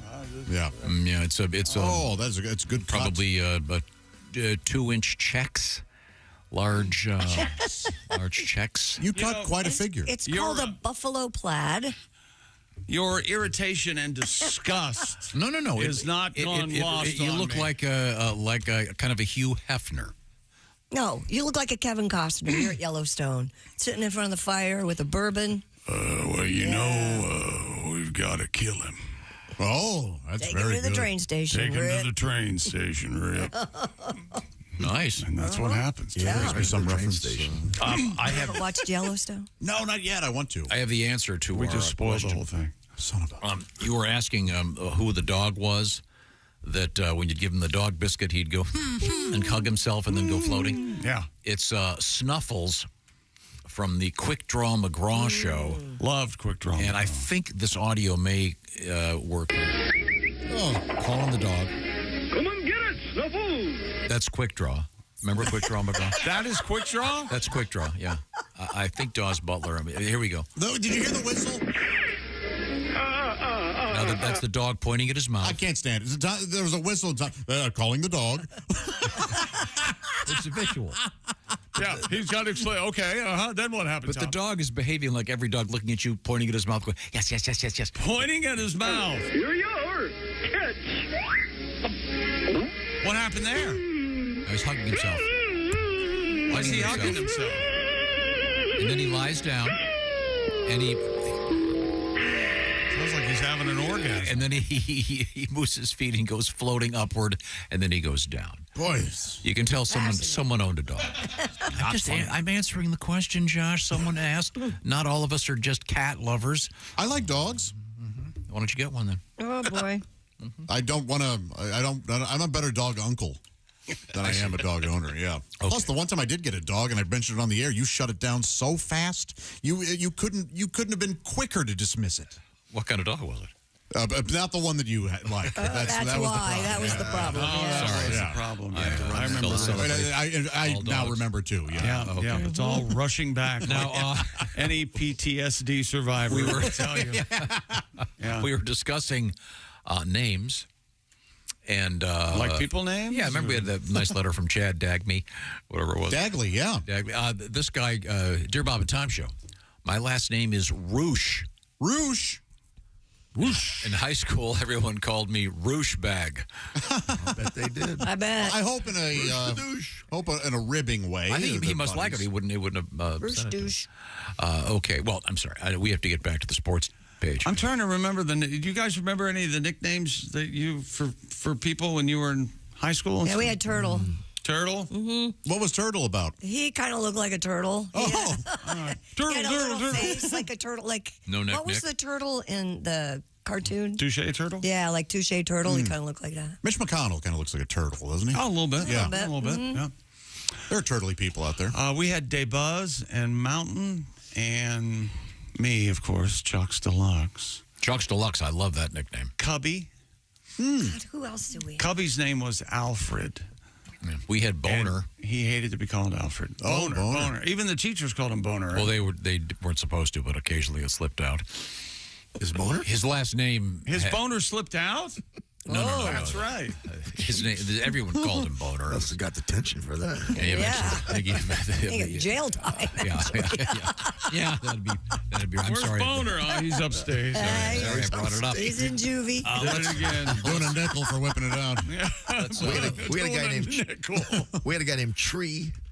Rick Mischel, football player, about 6'7", I think. Oh, okay, yeah. Didn't talk. We had a guy, and I can't remember what we called him. He was a couple years older than I was, but he wore a suit to school every single day, and everybody made fun of him. And then about, like, at the 10-year reunion, because I was the DJ for their reunion, he made more money than all of the kids in the room put together. He's so successful. I was like, yeah, you go. Well, I wish I could think of his nickname, though. Boy, they would rib that kid. I felt so bad for him. We had chicken. Not anymore. Chicken chest. We had that. He had it looked like a chicken. He had his chest went out. Huh. In an abnormal way.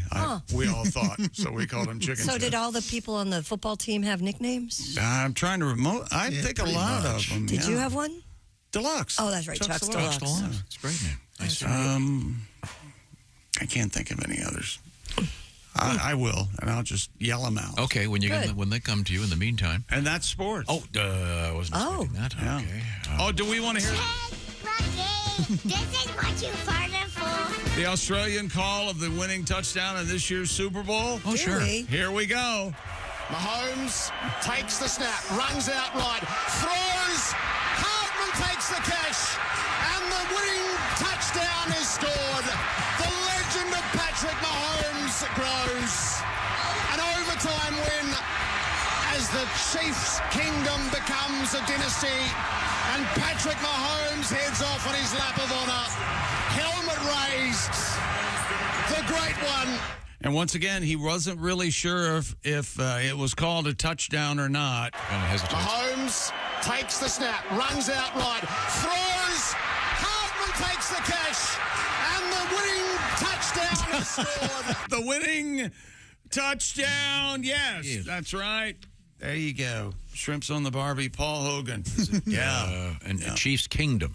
Chiefs. That's what they call the Chiefs fans call it Chiefs Kingdom. Yeah, not Chiefs Nation. That's here. No, their kingdom here. Okay, now it's a dynasty. Dynasty. Dynasty. That's exactly right. Yes. We have Christy Lee over there at the news desk. Anything going on over there? Yeah, and I know how much you love it when I'm the Grim Reaper, but we do start with a sad note. Oh, no. The electronic device known as the Talkbox became famous thanks to Peter Frampton, our good friend, on his 1976 album, Frampton Comes Alive. Bob Heil, is it Heil, H-E-I-L? Let's go with Heil. Let's go with Heil. The inventor of the Talkbox. I'm pretty sure it's Heil. Was passed away at the age of 83. The invention was used by several rock legends to modify their voice, but most notably, Peter Frampton on Frampton Comes Alive, Joe Walsh. Now, what's he doing here, Tom?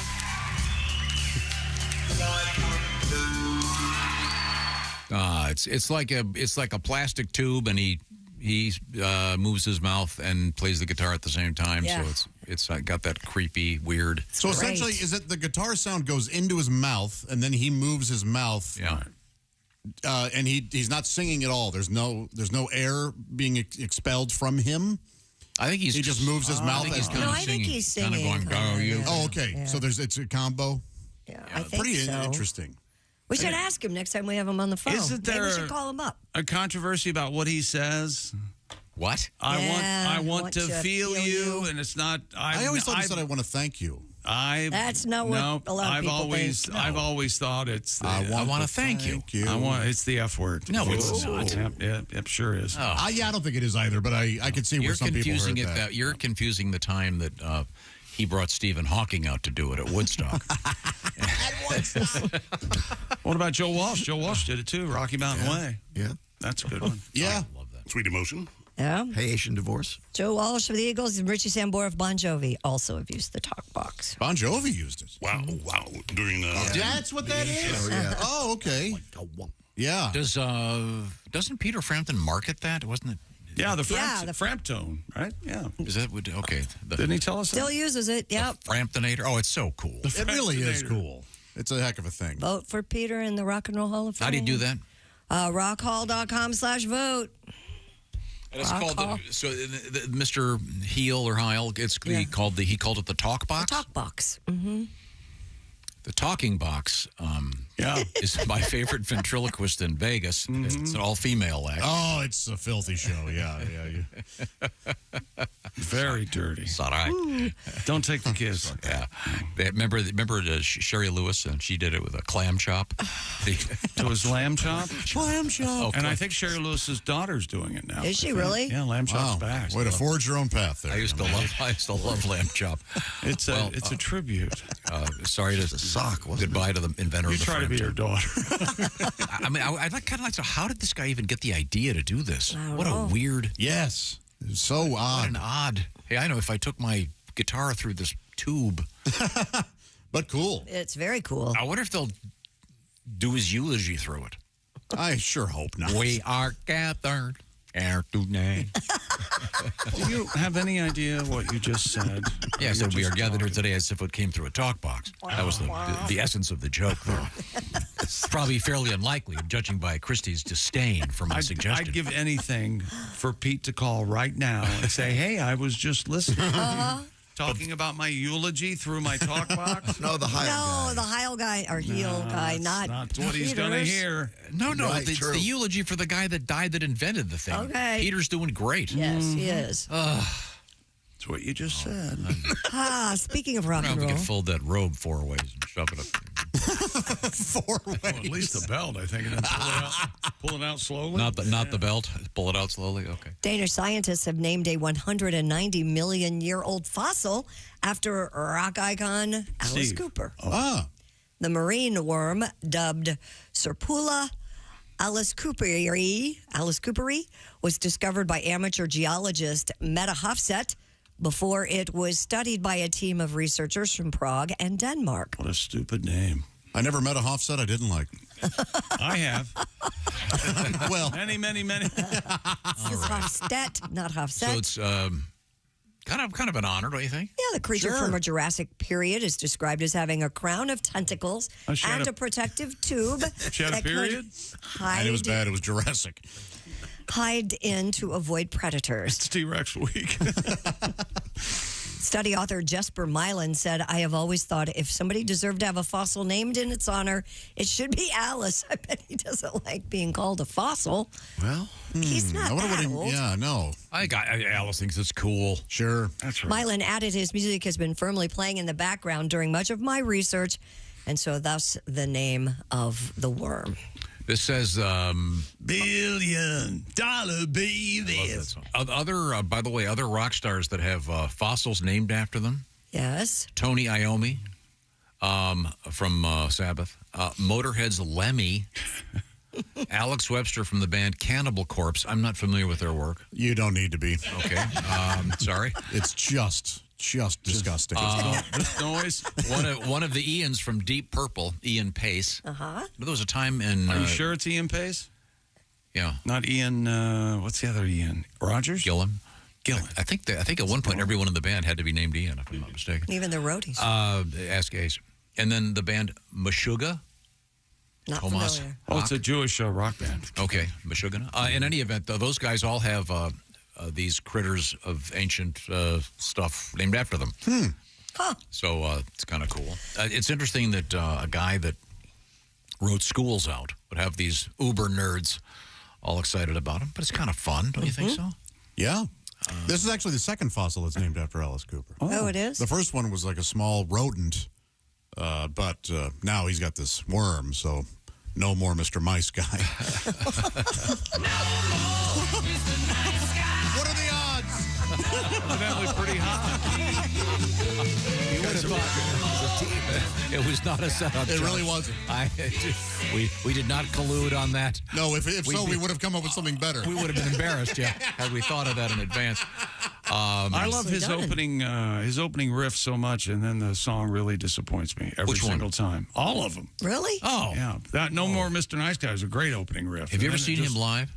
I have. Just saw him a couple years ago. He's great. Yeah, I know. He chops off his head, and he has a snake. He has a big hat. He has a big hat. Wait a minute. Hold it. He does. First time hearing about a hat. Top hat. Fantastic show. Got a cool cane. Yep. Always. Snake, if you get a great chance, guitar player. go see him. And he's a very nice guy. I thought that guitar player died, did he? The girl? Oh, dude, no, she's alive. She's alive and well. She's very, very hot and you're very thinking good. of Michael Bruce? Is that his name? No, you're thinking of Steve Hunter and Dick Wagner. Dick Wagner passed away. No, Dick Wagner's Old general Dickie manager of the Wags. Reds. Dick Wagner was great. Okay. Before we break, the diner Lou booth. Reed, rock and roll animal. Great artist. Here we go. The diner booth featured in the final episode of The Sopranos, center of a fierce bidding war on eBay.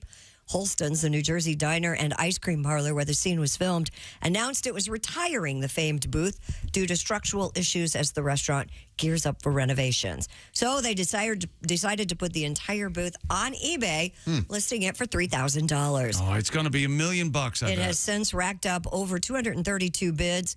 The top bid, and this was as of Monday morning, so we'll have to figure out what the thing is, but it was $82,000. So I'll find out what the bid is now. If it's Tom, buy me that sold. booze. No. No. You know what I'm going to get for you? The stripper pole from the Bada Bing. Oh. That would go for a lot of money, don't you think? Probably. Was that a real place? Did they have a real... I think it was just a warehouse over at Silver Cup or whatever it was. Okay. I don't think it was an actual. Yeah, it'll be interesting to see how high that goes. Wow. I think it's $82,600 was the selling price. Most famous booth since John Wilkes. Yeah. Probably. And he only sold for $10,000. They were hoping for $100,000, but they got $82,600. Oh, that's the final bid? Yes, final bid. Sold. Oh, okay. You got a booth at your house, don't you, Josh? I do, yeah. That's Did so you get, cool. did you get a handle on that where the table looks better now? Or is Yes, it bigger? absolutely. Okay. Mm-hmm. Yeah. It's I love it. Yeah. Is it built into the wall? No, but I have it in kind of a nook area, so it looks like it kind of is. That is so cool. Yeah, I love it. That's where I I sup. It's a nook area? Mm-hmm. Do you do anything over there else? Anything ever Two bad jokes. No, I have a nookie area. Oh, you do have a nookie area. Okay. I did it all for the nookie. The nookie. I love so the you nookie. can take that cookie. Little Limp Biscuit, Tom? Nookie and cookie? Tom, you like Limp Biscuit? I'm not really familiar with their work. Yeah. Sounds like a nice tune, though. Nice tune. Sure, Mr. Durst can add a certain pizzazz to it. We'll be right back. It's missing in your a cappella performance. Okay. Is there a photograph of the booth? Yeah, would you like to see it? Oh, I mean, it's a booth. Did you not see The Sopranos? And got one of those wall boxes sitting on the table. Regular old booth, yeah. You can pick songs from the jukebox. Remember the second to last song they played? The last song that they played famously was Don't Stop Believing. Journey. Don't Stop Believing. Don't know. Can you see that from there? I don't know. Just before that, they played a Little Feat tune. Just a table? Somewhere in that mix. Table with a couple booths. Very cool. What's coming up in the news? Coming up in the news, we have a guy being harpooned. Oh, no. I'd like to. And by the way, you mean this is an actual harpoon, not some kind of slang term for prison sex. I didn't know that was a slang term for prison sex. Everybody thought that when they heard it. Yeah. We have a here you go, robbery Josh. suspect on the toilet. Here you go. Josh, you ready? Yeah. Isn't that cool? Vocal kick in anytime soon. Okay. Yeah, Tommy. Josh is losing it. And it does say this is the clean version. So fingers crossed. Oh, we still get all running to traffic and weather while we wait for the vocal to kick in. It's got an intro. That's what happens. Got an intro. He hates the intro. Look into these eyes. Thank you, John. Okay. Everyone has to learn from the thing. Okay, the next, when we come back, we'll revisit something other than this. This is the Bob and Tom Show. For a complete copy of the Bob and Tom Show contest rules, go to bobandtom.com/contest.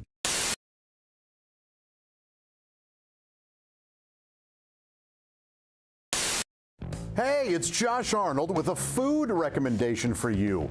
Gardner's Wisconsin cheese, their famous oven-baked cheese. It arrives pre-baked. You just heat it and eat it, grill it, skillet, or air fry it. Check out their new oven-baked cheese flavor, jalapeno. Ooey, gooey, spicy cheese. It's sure to tickle your taste buds with real jalapeno flavor and heat. Perfect for game day, parties, or any time. Excuse me, are you serious with this? I mean, why are you doing this? Me, the real me is right here. I could easily be doing this. We don't need you, man. Look, there's only room for one of us. That's Gardner's Wisconsin cheese, jalapeno flavored oven baked cheese. It's now available in Gardner's oven baked bundle package. So try all the great flavors. Receive free cold pack shipping and free cheese curds when you spend $59 or more at Gardner'sWisconsinCheese.com. Click the link below and tell them your pal Josh, me, the real Josh, from the Bob and Tom Show sent you.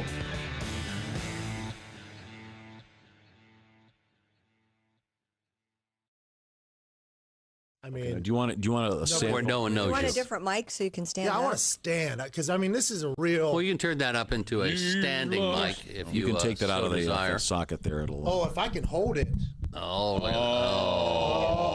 out. Wait a minute. Just take the whole thing out of the stand. Yeah, you can take it out if you. There we go. Going tonight? I'm feeling good. Hey, Chickster, how's it going over there? We have a 30-second snippet of the music. Does this music start? Are you aware of where this starts? Do you have enough intro and You know, me and old Dino practiced it once or twice, so we might be able to figure it out. All right, well, we'll see. I'm going to have to ride the volume here, make sure I get it right. Ready? Yeah, I think so. Here we go. Boy. No one can hold you down if you really want it. Just steal your destiny right from the hands of fate. Reach for the cup of life because your name is on it. Do you really want it? Do you really want it? 2-E-O. Vida Loca. Go, go, go. Living La Vida Loca. Idiots. It's a lay. Oh, it sounds just like Living La Vida Loca. It sounds just like living La Vida Loca. Perhaps our arguments were with Ricky Martin, not even with you. I think maybe. Okay, I've never been more disappointed. So what are we're supposed to go ole, ole, ole? Yes, guys, come on. This is a give and take song. Let's try it again. Just steal your destiny right from the hands of fate. Reach for the cup of life because your name is on it. Do you really want it? Do you really want it? Yeah.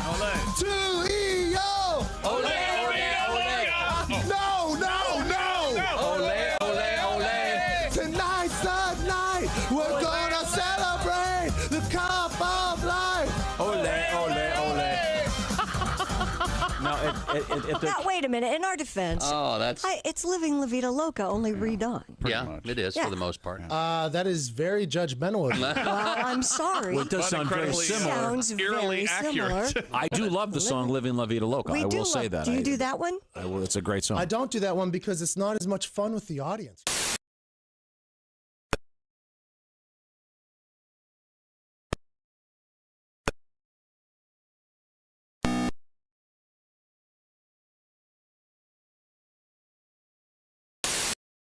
Stumped, move them to and fro. Feed me moves discreetly. Anal beads in too far. I need a ride to the ER. Bruno Manstiffen. Bob and Tom in the morning and highlights all day long. The Bob and Tom Show, weekday mornings at 6 a.m. Eastern on Bob and Tom 24/7.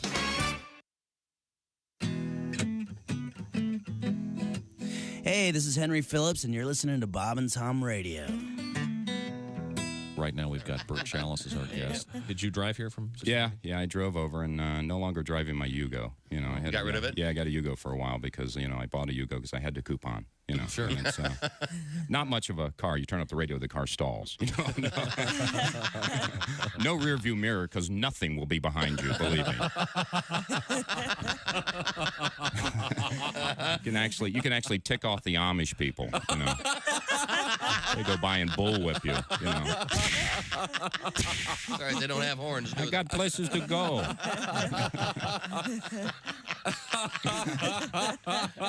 I don't know if you know this or not. If you ever get behind the Amish, those horse-drawn carriages, they usually have that orange triangle sign on the back. I found out if you fire a softball and hit that sign, you dunk the driver. You just lose him. It's a great little highway thing to do. That's a nice little trick. Bob and Tom, 24/7.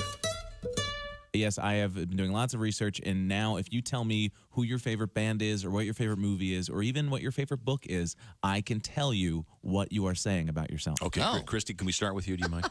Christy, right, favorite band? My favorite movie. Band, no movie. Not Roadhouse. Okay, That's not the movie Roadhouse. that you can't turn away from. Favorite movie? Yeah. My favorite movie. Yes. Breakfast at Tiffany with Oh, my Audrey God. Hepburn. Are you serious? Yes. Okay. Boy, that's going to be a really mean one for me to start out on. I can tell you what you're saying about yourself is I'm not nearly as cute as I think I am. That's what that says about you. It's awful. Okay. It's okay. I'm sorry. not. I hate to start off on such a mean note. I got you. How about your favorite band, Christy? Say Michael Bubble or Can I whatever. say Maroon 5? Sure, Maroon go ahead. 5? Yeah. Okay. If your favorite band is Maroon 5, what you're saying about yourself is, man, 10% off every purchase? This Gap credit card was the best decision ever. Comedian David Dugan. Dave Dugan joins us in the studio. David Dugan. My formal name. You sound like a Grand Wizard. David Dugan, Grand Wizard. Stop. You have a couple young children. A couple young kids. Raising kids at that age is sort of like being hazed into a fraternity. Yeah. There was like a 2-minute time period the other day when I changed a dirty diaper, grounded up fruit chews out of the carpet while chocolate milk was being spilled down my back. Geez, if I could pants myself, I'd be a Fidel right now. But, Hi, everybody. This is Mark Sweeney. Welcome back to the Bob and Tom Show. We're here enjoying Limp Bizkit. Yeah, we were. Off the air and hearing Tom edumacate us about...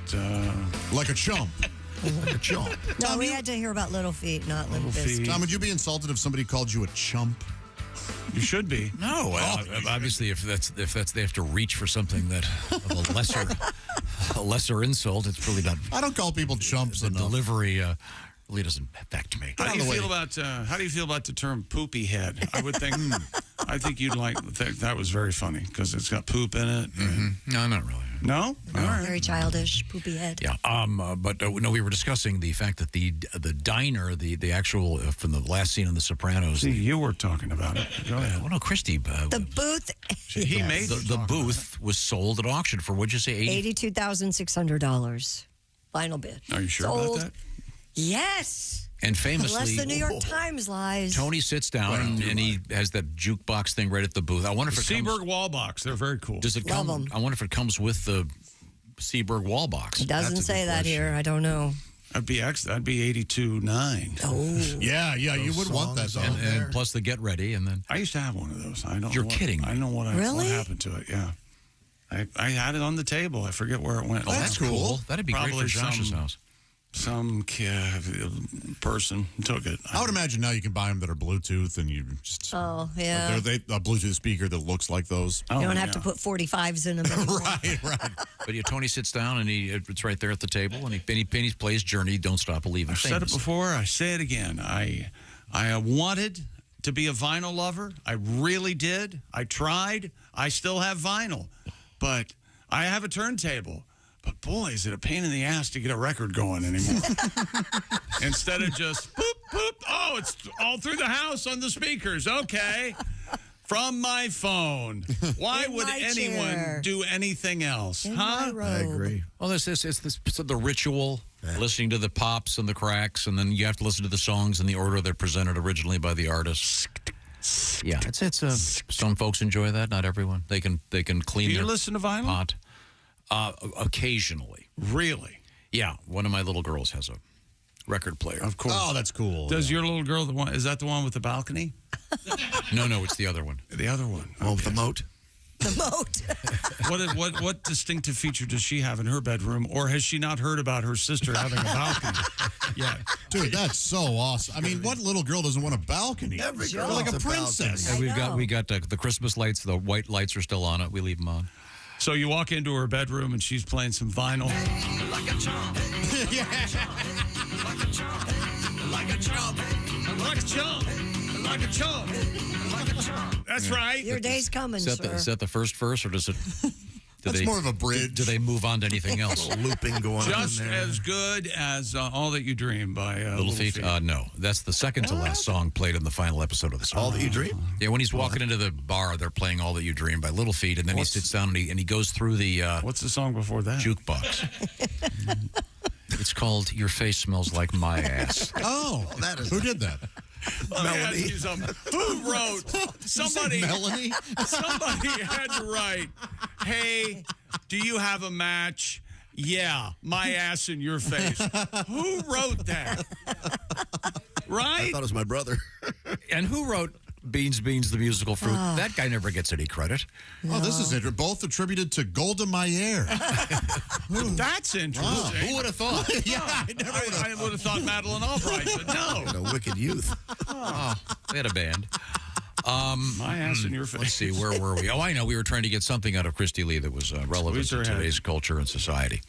Squeeze my head. Yeah, get something out of you. A fisherman reportedly shot his friend with a harpoon. Oh. How about that? How'd that do?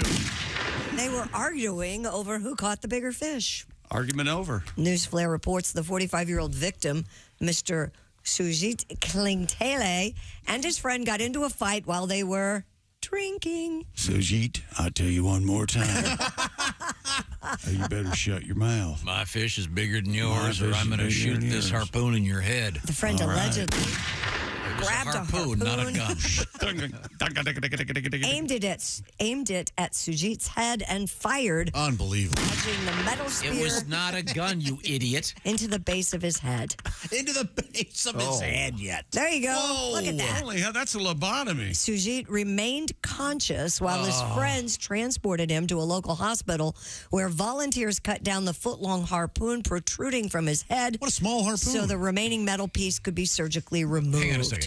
It's penetrated his skull several inches. Yeah, but I was thinking like one of those big long harpoons. You're thinking like a Moby Dick harpoon? Yes, this is just a foot. And who wrote, I'd rather have a bottle in front of me than a frontal lobotomy? Who wrote that? It gets better. Mr. Sujit from Thailand recalled, quote, when the harpoon fist hit me, I felt the pain in my head, but I had a cigarette and felt better. Wow. Okay. That's flavor country. Boy, that's a... I was relieved when we arrived. 4 to 5 physicians hell. recommend a Territon when you have a harpoon in your head. You got a harpoon in your head? You want to feel better? Yeah. Take a smoke. Try a Camel. He went on to say, I was relieved when we arrived at the hospital and I was still alive because I could trust doctors to handle These guys the were arguing about situation. fish. Yeah, who caught the bigger fish. I get it. It's a big damn deal. Keep reading because he did say that when he got to the hospital, he told the doctors he had a haddock. Boy, I've got quite a haddock. No, shouldn't you have added not tonight? I have a haddock? No. Oh, that'd be good. That'd be very nice. Okay. Wow. So the guy shot him, and is that guy going to go to jail? I would hope. I hope. Well, the guy doesn't have to press charges. Wouldn't the? I don't know. You know what? You did have the bigger fish. I should have listened to you. You win. You know, Harpoon was the long-lost Marx brother. He was a sailor. Oh. So there's Groucho, Harpo, Chico, Gummo, Zeppo, and Harpoon. Is that right? Actually, that was the nickname for Harpo because he was a magnet. Oh, yeah. He liked them. Oh, he got all the chicks. He spilled more than, Chico did pretty well, but... Man, Harpo nailed was the man. Harpo, just living id, isn't he? Or just, man, what a maniac. Cut your tie right off you. Yeah, I would. Okay. Walk right out. Now, what's coming up, Christy Lee?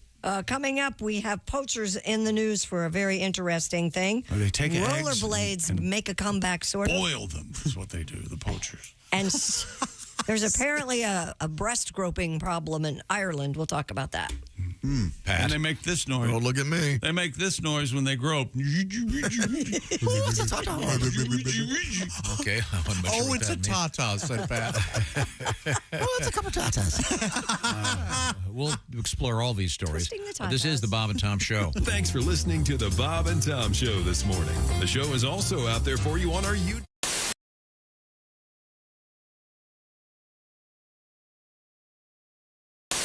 Okay, now, Pat is going to remove her wig. Go ahead, Pat.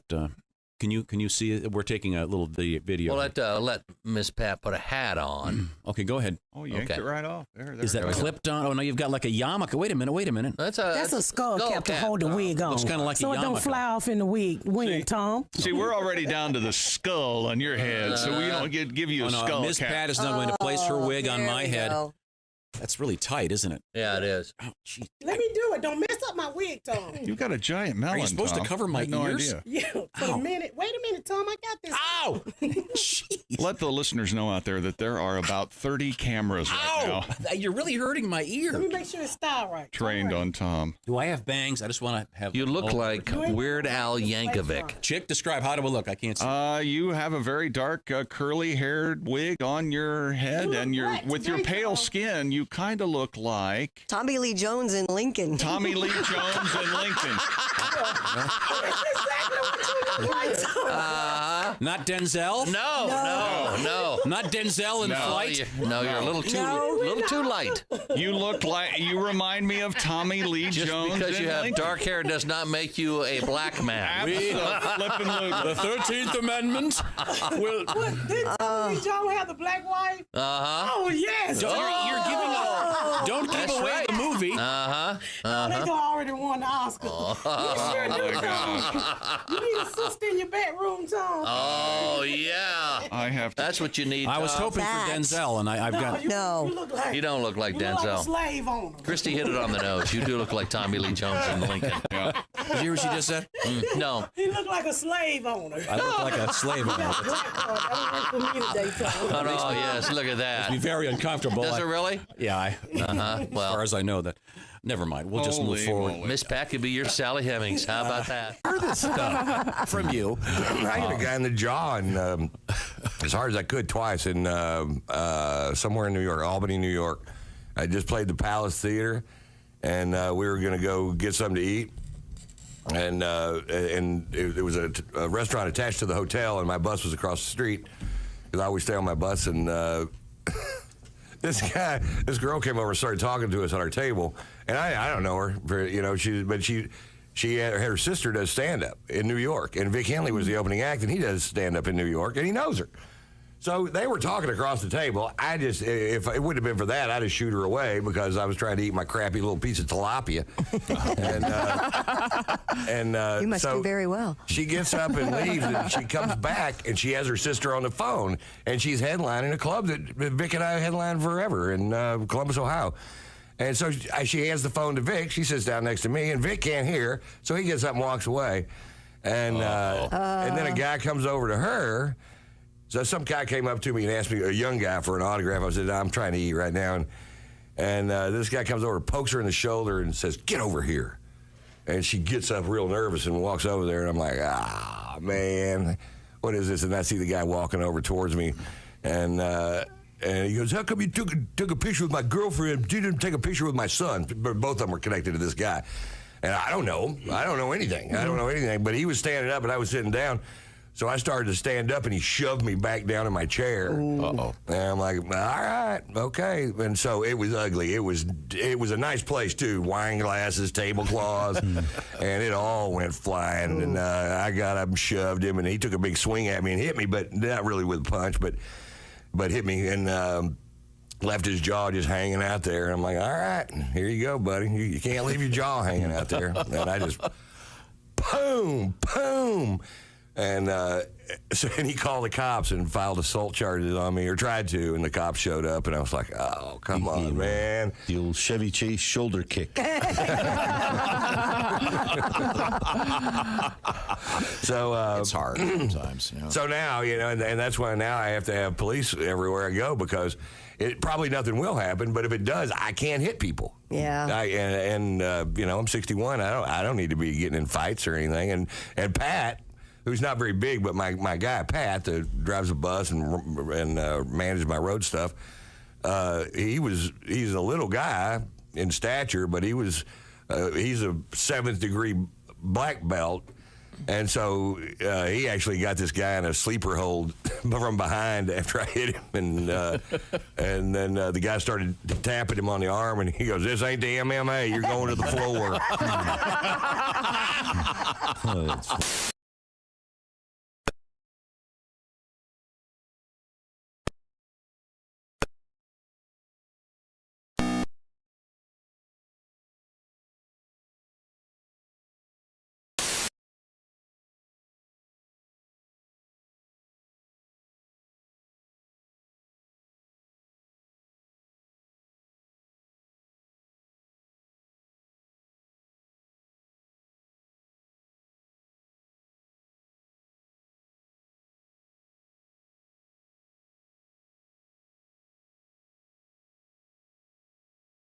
Milky Ways, whatever Milky Way Midnight, is that what they're called? Barely gets out of the store.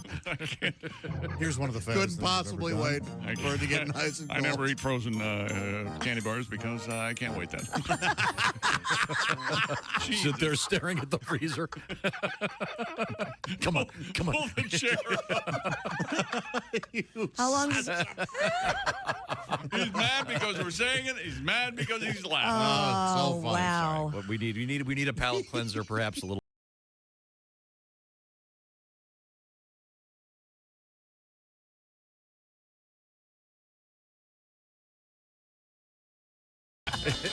People are dancing, and you just plop down, waiting for that frozen Reese's cup.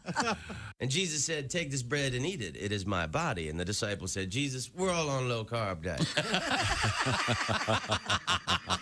We appreciate you dying for our sins, but we're all trying to slim down a little bit. We want to look good in the painting." Essential morning radio. All day and all night. You might as well shoot me when the beer runs out. Bob. It is your fault. Welcome back to the Bob and Tom Show. At the news desk, it's Christy Lee. There's Pat Godwin in the performance room. Hello, Chick. There's Josh Arnold. Hello. Ace Cosby's here. Hey. I'm Chick McGee, and here's Tom. Tom, if you weren't so funny being befuddled, we wouldn't do that. We wouldn't try to throw you off in the ways we do. As you understand, I can't think and talk at the same time. Therefore, this job really isn't suited to me. How many times have I said maybe radio's not for you? I know. Isn't it awful? Your daughters must think you are so funny. Don't they laugh at you a lot? They spend most of the time insulting me. They learned that from their mother. Just last evening, there was an attack. Really? Yes. Did they jump all over you, the three of them? It's unbelievable. Sounds like I can only imagine. A warm cradle of love. Yes, it does. Yeah, I'd like to start a special club for parents of... or put upon? No. Parents whose children are taking math. I know this sounds like my dad. It's impossible. You ever sit down, I've got a million things to do, and all of a sudden you sit down and try to help them with their math homework, and an hour later you're say, give me that calculator. I wouldn't want to learn it again. Remember sines, cosines, and tangents? I don't remember any of that. I didn't care for it. Scientific calculator. I wish I liked math. That? I do. Scientific notation. Yeah, when that came out, I will never forget a conversation I overheard in college. These two guys were talking in this. I can't use the S word. It makes it, but that's what he said. Oh. If it doesn't have scientific notation, it's a piece of. You need the big four. That's it. In any event. Adding, subtracting, multiplying, dividing. There That's you go. Well, that's all you need. Yeah, well, even those are hard for parents. Now, I want to say we have a special announcement right now. We do? This is really exciting. We're going to be doing a special show from Charleston, West Virginia. And we're going to do a live show Friday, April 5th that evening. It's going to be Josh, Pat Godwin, Jeff Oskey, and Willie G. I will be your host. Tickets go on sale this Thursday. It's going to be, you can get the tickets, I should say, at the Charleston, West Virginia Coliseum box office. So how's that for a cool show? And start the email campaign for me to be the booth announcer at WCHS Channel 8. That's going as well. Just shoot them an email. Bring Chick to Charleston. Chick to Charleston. I thought the general manager invited you. Shut up. That's right. Oh, so you want people to vote? Boy. There's nothing I can say that you won't piss on, is there? Nope. No.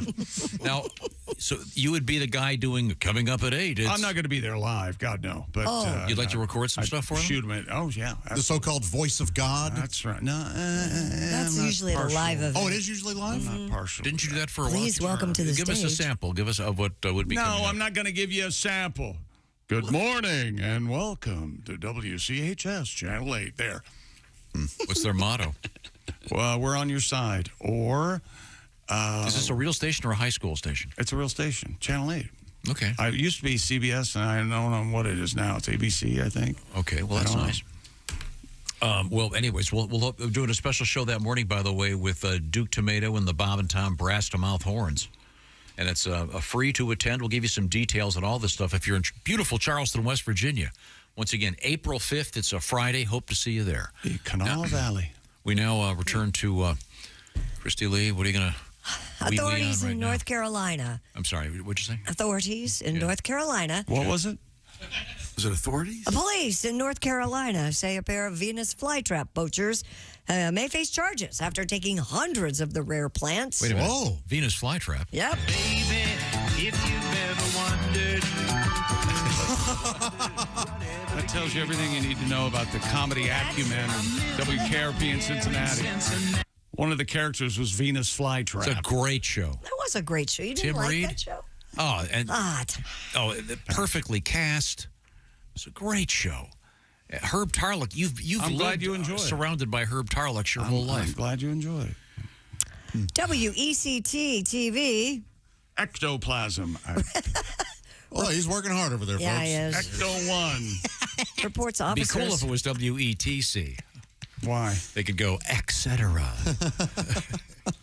Reports that officers with the North Carolina Wildlife Resources Commission obtained arrest warrants for 2 people accused of stealing nearly 600 Venus flytraps. Well, maybe they have a fly problem. Conservation land in Boiling Springs Lakes. Wow. Digging up the plants and removing them from public land or land held privately by another person is a felony in North Carolina. We have audio from swimmers at Boiling Springs. Hot! Oh, God, it's hot. Venus flytraps are Boy, he's working native. hard over there, isn't he? I didn't know this. They're native to southeastern North Carolina. The plants are sold on the Southeastern North black Carolina. market or locally. Yeah. That doesn't exist. Southeastern North Carolina? No, that's South Carolina. Yeah. The Florida's what you got there. You're really helping here. They grow naturally in a very small area, 100-mile radius. I'm an expert in this. Kind of fascinating. Are they poaching or are they just picking? What's They're stealing them. They're stealing them From and selling the them. woods? From people. They grow them no, to Josh. sell. People grow them out their ass. Of course they're in the woods. Well, so whose are they? Well, they're It's against the law to take them. Yeah, but who owns them? public land or private land. It's still a felony. It doesn't matter. For picking a flower. Well, they're It's a Venus flytrap. Wouldn't you want one? I used to have some. I had some when I was a kid. They're probably sure. illegal. You They died in like a week. Defeated hamburger? Yes. Yeah, started with that. You did? That was kind of fun. Yeah. Oh, yeah. A little raw hamburger chunk. You could buy them at like the 5 and dime store. How'd they remember? catch them? Catch what? The flies? No, the crooks. Oh, Fly the poachers. paper. The poachers. They used fly Giant paper. fly paper. For the, Isn't that? Oh no, they've got fly paper. Isn't that Venus and flytrapment? Venus and fly trapment. I don't understand. Who picks his nose while he's talking on the air? He just did that? He's doing it. Yeah. He's doing it right now. Sneezing over here. Try not to sneeze. You're Good God, you're disgusting. There are boogers all over your mic. There's nothing on my mic. Do you have anything resembling the word professionalism? What are you doing? Now I'm cleaning off my so-called booger-laden mic. That is uncouth. Oh. Good God. Watch down here. Poor chicken to look at you digging into your nostrils. He's you know how you twist up the Kleenex? Yeah, he had it up his nose. Yeah, Shoving it up his nose. Hey, how you doing? Huh? I've won awards. I'm in the Hall of Fame. That's a shame. Christ. You'll get there posthumously. I guess I will someday. I just don't have the stuff, I guess. Well, maybe if you'd take that gig at WCHS. Yeah, maybe so. There's the booth. My mic is perfectly clean now. Whatever. Booger. Okay. In Wisconsin, they've intercepted a shipment Wait a minute, that's it? What, don't these guys go to jail for stealing these things? Yep, 30 years. I don't know, Tom. It doesn't say. How does the It's a Venus felony. flytrap work, Josh? So they look kind of like a taco. Their mouths are like a taco, you see. They've got three hairs, three hair-like things. How big in are there. they? Are they like 6 or 10 inches long? Or No, they can grow up to what? What the hell size? A little bigger than small, and then they.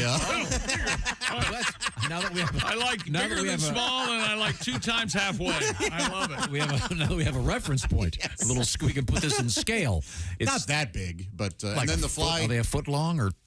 No, they're not that. You've never seen a Venus flytrap? I have not. They're smaller than your hand. Okay. I don't think they get as big as your hand. So do the why do the flies land in them? There's a scent that they or like a secretion, something that they're attracted to, and so they go in there. And when they trigger one of those tiny hair-like things, they shut. Yeah, the mouths close, and they eat them quick and enough. then they're digested in there. Are these things animals or plants? They're plants. Yeah. Do they grow in the wild? They're tiny. Yes, See, they're I don't know. carnivorous plants. Cool. There's also a jug plant that's carnivorous. Yeah, you can get them on Amazon. I mean, you can get them anywhere. But Then do you? Those are real small. Do When they you first come? get them. Do they come with flies? No, they don't. no, they don't. Which is why sometimes you have to feed them hamburger to get them going first. Are you serious? Yes. Yeah, you take like They don't one know little thing of raw hamburger. Well, how big? They don't have smaller than small. little larger than tiny. They don't have a brain stem. They don't know to eat or not. They Bigger don't the know. size of this booger? I mean, what is the? Yeah. Pick your nose some more. Feed I it am to a not- Venus flytrap. Your girls might be fascinated. Can we get a Venus flytrap for the studio? Yeah, your girls must. They would love them. I'd like to have one, but I mean, can you buy them legally? These Yes. Yeah. You Yeah, can to go buy to them Southeast legally. North Absolutely. Carolina. Oh, sure, yeah. Again, that's Maine. I bet when one of these guys goes to prison, he's going to be known as penis flytrap. Surprised that didn't end up in Caribbean, Cincinnati. Hey, Spike, have you met? You just have to trigger one of the 3 hairs in the guy's butt cheeks. Okay, He opens I am up. ordering Venus flytraps for the studio. All Okay, right. the problem is I think they're going to die real quick. How many do we We need? need some we don't- sun, don't they? I'm in. We should put them like in a horse barn, though. It's a place where there are flies. They need some sun. Well, wait a minute. Hang on. Now we have to get a horse. I'd love to have a horse. This illustrates the way Tom does business so beautifully. You know, there's a horse stable about a half a mile from here. Yes. Yeah, there's a horse stable not a tenth of a mile from my house. And there's a place they run, and yeah. A pasture? We do need this thing to be around past your flies. house. Christy, can we put it under your desk? Sure. Yeah. Ah, yes, nice. yes. Because you're a Absolutely. vagina. Yeah, of course. It smells. Draws Something- the- there's flies, a yeah. familiar Yes. stink over the famous here. no pest strip she wears on her skirts. Oh, boy. That's Josh. It's all Josh when you sue him. Hell is that? Thank you so much. 3-inch live Venus flytrap. Dianea muscipula. Cipula, of course. Yeah, that's the. Are you in the dark web? Or are you These buying are this tiny. legit? Yeah, I'm on the dark web. Okay. Well, what's coming up, Christy Lee? Well, we don't have any fly traps. We have rollerblades with a problem. We have a guy arrested sitting on the toilet. And once again, we have twisting tatas in Ireland. It's a problem. Oh, my gosh. Okay, already. Also, we got one of those, what do they call it? Driverless cabs Oh, in the yes. news Why am I doing this when I see Venus flytraps? in a cool way. Right now, we're going to be awaiting the arrival of comedians Dave Dugan and Bob Zany. Well, you're going to be waiting a while. And this portion of the Bob and Tom Show is brought to you by my new buddy, Who's your new buddy? Chad Dagley from O'Fallon. Yeah, O'Fallon. You guys are like this. You're so tight. O'Fallon. O'Fallon, yes. It's O'Fallon, Missouri. Yes. Raycon earbuds. You should buy them a pair of Raycon earbuds. That's right. Raycons offer amazing audio quality at about half the price of other premium audio brands. And Raycons, you know this, has the optimized gel tips that fit every ear ever made. Sorry, and I hate to interrupt the Raycons. Raycons, whether you're out walking the dog. This just in, Trader Joe's has Venus flytraps. Running on the treadmill. They do? Yeah. Yep. Well, why did I order 7 dozen? Did you just order them? 8 hours of playtime, 32 hours of battery life. That's 84 Venus flytraps. Go to buyraycon.com/Tom today to get 20% off your Raycon order, and be sure to ask them about Venus flytraps. Plus free shipping. That's 20% off and free shipping at buyraycon.com/Tom. Dear Bob and Tom Show, especially Tom, I got my Raycon earbuds. I love them. This is from Chad Dagley once again. Thank you, Chad. He says, thanks for introducing me to the Raycons. And he's in where's O'Fallon, Missouri? Outside of St. Louis. It is in the St. Charles area. It's what the hell? Just outside of St. Louis. So is it big or small? How big is it? It's smaller than a large community that's big. Okay.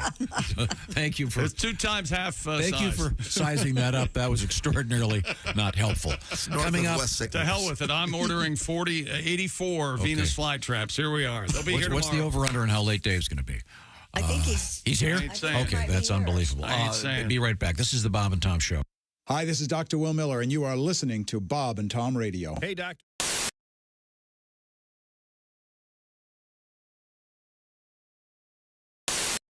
Hey, it's Josh Arnold with a food recommendation for you.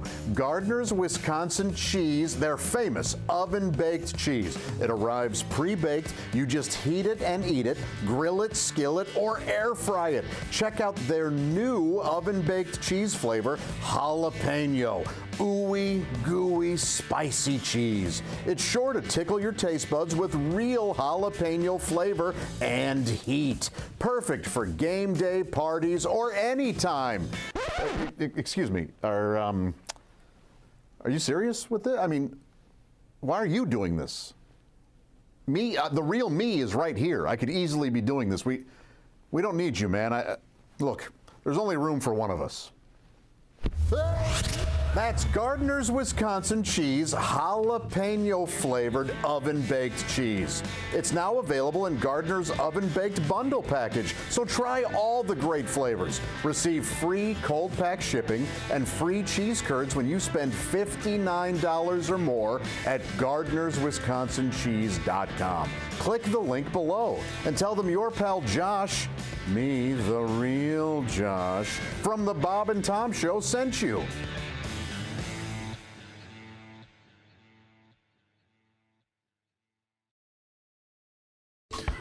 Now, what's this next tune? Well, this is a love song, baby. You know when you love somebody, but you don't get it back. It's about a girl that did not return her. She already had another love. And it's actually a song about that other love of hers. I can't stop thinking about her, baby. Here we go.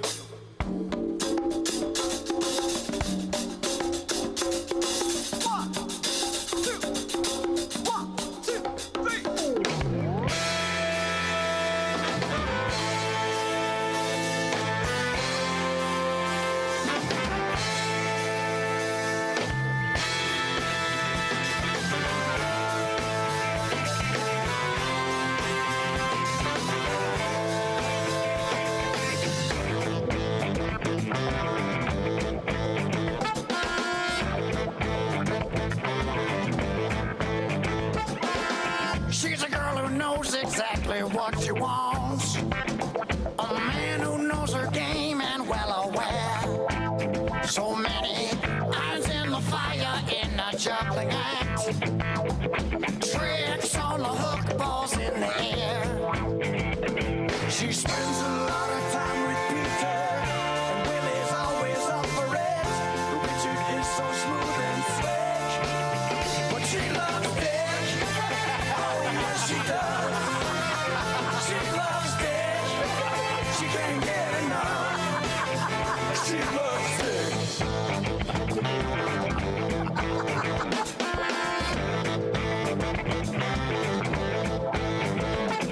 So many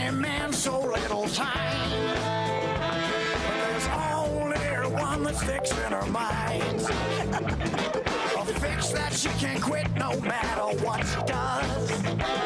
An affliction, addiction that she loves.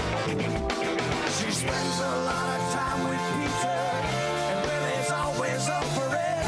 But Richard is so smooth and slick. She loves Dick.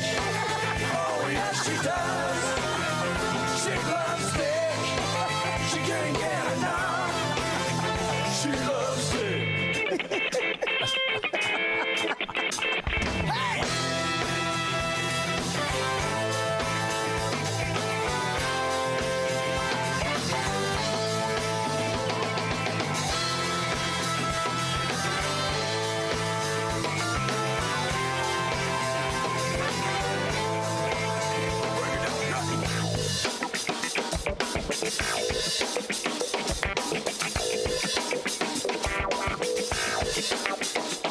If you listen to her talk, you think Richard was a cock of the walk.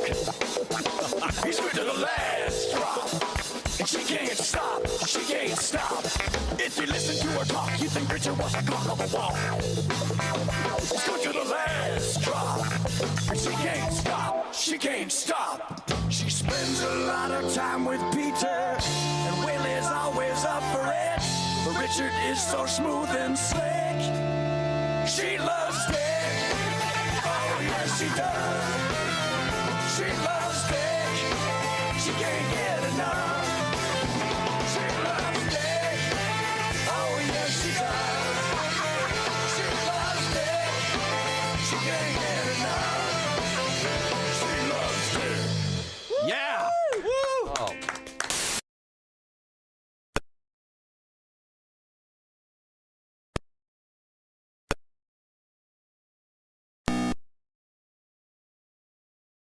The war in Iraq. And my immediate thought was, why does he care? It's not like it's his tax dollar being put to use. I mean, I think the U.S. government should write a song called Whatever Happened to Willie's 1040. There's a tax joke for the accountants. Woo! You're listening to Bob and Tom Radio. 24/7. Hey, welcome back to the Bob and Tom Show. We're all here, Christy and Josh and Ace. Yeah. Pat Godwin over there. You got a song ready, Pat? Sure, ready to go. Yeah, damn right he does. I'm Chick. Here's Tom. Hello, Tom. Hello, Chick. Hello. Comedian Dave Dugan has joined us in the studio. It's always a pleasure to see you, Dave. Tom, thanks. Very, very handsome man. Very handsome man. Oh yeah, look at all that. Look at all that hair. Ooh, wow, man. Well, I just had a class reunion here recently, and I knew I'd changed quite a bit, but yet there was that one classmate that came up and said, you haven't changed a bit. Oh, I'm kind of pointing to. I don't remember having gray hair as a senior at Carmel, and then she goes, well, you just had that baby face. Wow. And I thought, if I saw this face on a baby, and it was coming my direction, I'd have no choice but take it down with a dart gun.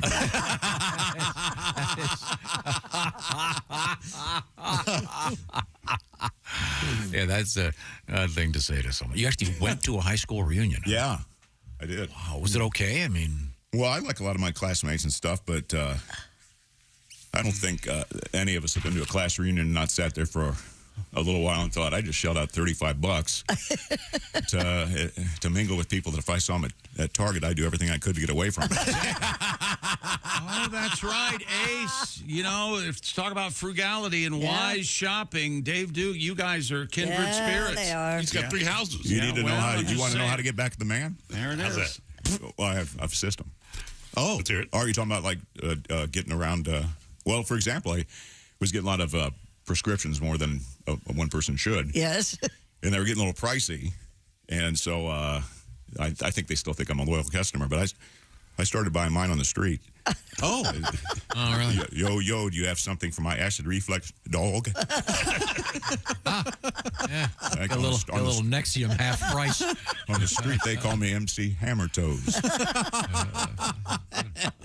No, Ace is quite frugal, and he's a coupon guy. Are you a coupon guy? I respect them, but then I cut them out and forget about them. So, but I do. Anybody can beat the system, like I said. You cut them out of an actual newspaper, or? Don't they come on Ace? Aren't they now digital? No, most are digital, but every now and then you get one in the mail. Don't you still have like a packet of coupons and things, right? Yeah. He saves I have money. stuff from the 80s that says no expiration date. No expiration. And they have to honor it. Sure they do. They have to honor it. Are you serious? This is who's walking through your door to conduct commerce. Can I go with you when you try to have that awkward moment? Did we do the story about the guy had a coupon for Disney World 40-some years old? Exactly. And they honored it. And they honored did it? honor That was a good PR move. Ace once gave me, for Christmas, he gave me a coupon, 50% off at Circuit City. So that was pretty nice. Great. Yeah. And I can go because it's real convenient because it's right next to Borders Books. So these are stores that have shut down. Over by the Fuddruckers. Yeah. Fuddruckers. Yeah, that particular location, boy, everything that's been there is gone. Tough spot. Even the Amish furniture place moved out. I never bought into that. You didn't believe it? Yeah. They make furniture. You thought the Amish were trying to get one past you? No, I was thinking. I don't blame them. I fell for cherry butter guys in China. I don't blame you. Putting on Ming Tu wore a special hat so he could be Amish for a day. Graber, the truck from China's here. Yeah, I'm just speculating. I'm sure it's totally legitimate. Our guest is comedian Dave Dugan. And Dave has a beautiful speaking voice. Yes. And it's mellowed with age. It's only better than... Really? Oh, yeah, I think so. Yeah, it's all glandular. It's a glandular disorder. Is that right? Yeah. I'm going to go to the Mayo Clinic eventually and get it checked out. I miss one of the... as a general rule, I don't ever open my mail, and I hate getting mail, and I never open the mailbox. But I always used to love getting those gigantic coupons from Bed Bath & Beyond. Oh, you still get them? They still send them. They do? Yes. 20% off. The store is gone. No, it's online. Online, dude. It's all online now. Ace could tell you They that. must not have gotten my address. But guess not. You know, just sitting here, Ace has saved $12. Do you know that? Just now. I see. I have become a mail-in rebate guy. I'll do Have it. you really? I know. I take the time. I've seen you in action. Yes. Running down the hallway, organizing stamps. The store that sends you the big bag, brown bag, and you get 15% off everything in the store if you... I don't know that. I don't know that one. I'll tell you off the air. Okay. You can save big money, though. Oh, well, then that is the store that I mail in my rebates. Yeah. Yeah. I was just there yesterday. They have everything in that place. It's awesome. It's like a guy's I got a grocery store / hardware store. I bought doormats and cornflakes. Yes. Yeah. Exactly. It's definitely a guy's store. I'm That's not why- going to say the name of it, but it rhymes with canards. I was going to say, it's definitely a guy's store. That's why it sounds like Minards. Why can't we just say it?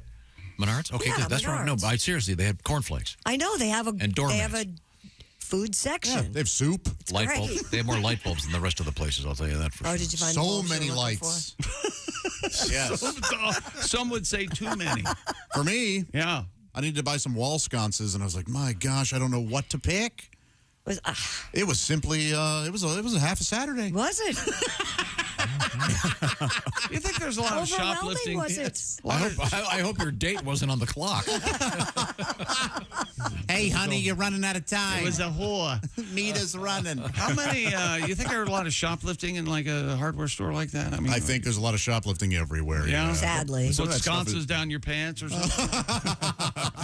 Is that a lantern, or are you glad to see me? Let's move on with Christy Lee at the news desk. What have you got over there? In Ireland, they're calling on tourists to stop groping the breasts of a statue depicting Molly Malone. Oh, yeah. The bronze statue in Dublin represents a fictional female fishmonger who died suddenly of a fever. I have a picture of me next to the statue. Oh, you do? I do. Oh, according to legend, her ghost I was haunts. squeezing those. Aren't her breasts shiny from people touching them? They are. There you see. I mean, you Check can them see out. that Yeah. they're almost spilling out of her And her Check 'em ghost out. haunts the city streets. I gotta find that picture. So many tourists have touched the statue's breasts for good luck. The bronze has since become discolored, as we just mentioned. Are you gonna go sparking find that calls picture, for an end to Josh? the misogynist tradition. Is fishmonger anything like a mermaid? No, she would sell fish. And the fact there's a famous, Pat, you probably know that. Alive, alive, oh, ho, alive, alive, oh. Selling cockles and mussels alive. Yeah. That's about Molly Malone. And that dirty part between my legs. Hey, I have a question. Yeah. That cut through. Could you go get your filter that you left in the car and turn it on? Sure. Okay. I'll do that. So this is what's the one in America that everybody touches? The Statue of Liberty. The Statue of Liberty. Yeah, that's right. Huge boob. Isn't there? No, You can seriously. slide between Isn't there an Abe Lincoln somewhere that you're supposed to? Oh, rub the nose on her. Rub the nose. So this is the same thing, but they're grabbing her breasts? Yes. One observer pointed out that the statue of men in Dublin were not manhandled in the same way as Molly, adding, quote, I walk by the Oscar Wilde statue in Marion Square every day, and you don't see people rubbing his crotch for good luck. Well, it is Oscar Wilde. Yeah, a woman does, he pukes. Is it a crotch or just like a Ken doll thing? I think he has a crotch. I have my picture next to that statue as well. Do you? I'm very traveled. Yes, well traveled. You're looking for the word well? What, you miss something there? You're very traveled. And your vocabulary beyond reproach. Oh, Oscar Wilde would have, if I had just said that to Oscar Wilde, he would have looked at me and probably smacked me in the face. So the photograph accompanying this, what is this? This is the UK, the Telegraph. It's a woman grasping the breasts of. Well, they're very grabbable. Well, yeah. Christy would grab it. I would grab them. Come on. God, that's amazing. Remind you of that special night in college? Yeah, of course. Yeah, a little too many. Or my first sours. girlfriend that got her first boob transplant. Or, boob transplant? They can transplant? Oh, yeah. That's cool. That's I'm sorry. Miss Mansfield's head has fallen off, but we were able to save her boobs, and we put them on this young thing. Take these anti-rejection. Yeah, breast implants on a woman, they like to show them off. You've squeezed your friend's boobs? Of course. And I'm done. Okay, here you go, Tom. Ready? These are notable statues in America that you rub for good luck. Okay, good. Go on. Testicles of the charging bull in New York. Yeah. Oh, right? sure. On Wall Street. Yeah. Wall Okay, Street. sure. The snout of a Porcellini statue in Florence. Rubbing the breast of Juliet in Verona. Oh, I guess he's around the world. Rubbing or kissing the right foot of St. Peter in the Vatican. Holy hell. Now, if you kiss these, wouldn't there be a germ issue? Of course, there's always a germ. Rubbing the nose of the bust of Abraham Lincoln in front of the Lincoln tomb. During COVID, didn't they shut down the Blarney Stone? Yes. Oh, I thought that. Because yeah. Didn't Pat, you tell us that people, they pee on that, the locals? Oh, You yeah, can't. absolutely. You can't pee on that. They are. It's at the top of a castle. I've kissed it. You can't Kiss the piss. You touched urine. That's disgusting. Pissy mouth. Shouldn't have said that out loud. You have to bend over backwards and lay down and bend backwards to be able to kiss that thing. And Tom, it's all it's worn from all the kissing. Do they sterilize it between folks? No. That's part of the law. Is it like going into Target where they have the thing you pick up the wet nap and clean your cart? Oh no, you want to kiss where everybody else? I like that very much. Do you sterilize your breast, Dave? A fair amount, yeah. I'm kind of germophobic. I sterilize, at Trader Joe's and at grocery, You look around and go, my God, if that guy touched this thing. I don't. Here you go, Tom. That's the Blarney. That's the Blarney. Yeah, stone you have to right do there. that. Yeah, you got to bend It looks like she's about to change your oil. Do you have those little carts you lie down? No, you just lay down. You kind of hold on to those rails. Yeah. Do they have some that looks like stone underneath your back? I bet it can't be very comfortable. It wasn't, but you just kiss her real quick and What's get the up. point of kissing it? Luck. Brings you it's good luck. It's good luck. Well, did it bring you good luck? It sure did. He's sitting here. Look at this. I didn't. Yeah. Yes. Urine fights disease, right? I'm on what? Urine does fight disease. Yes. So, Pat, you're wrong. You couldn't pee on it because you'd have to put it in a First of all, I spritzer was bottle. never there. I was just told that it was pissed. And you believed him? Yeah, I did. I'm sure somebody has at some point. They could piss on the outside of it. I mean, you can pee on it, Yeah. but there's always somebody up there, and it's not one of those things that the drunken locals can just go pee on whenever they want. Are you sure? Was there a line to do this? Yeah, there was. I could taste the shepherd's pie of the guy before me. That's a quality joke. I like it. The fact that because you could have said, Big Mac, but no, shepherd's pie. This is because you're traveling. Pub food. Yeah, sure, yeah. You're traveling. Yeah, he's a I'm traveler. very traveled. Okay.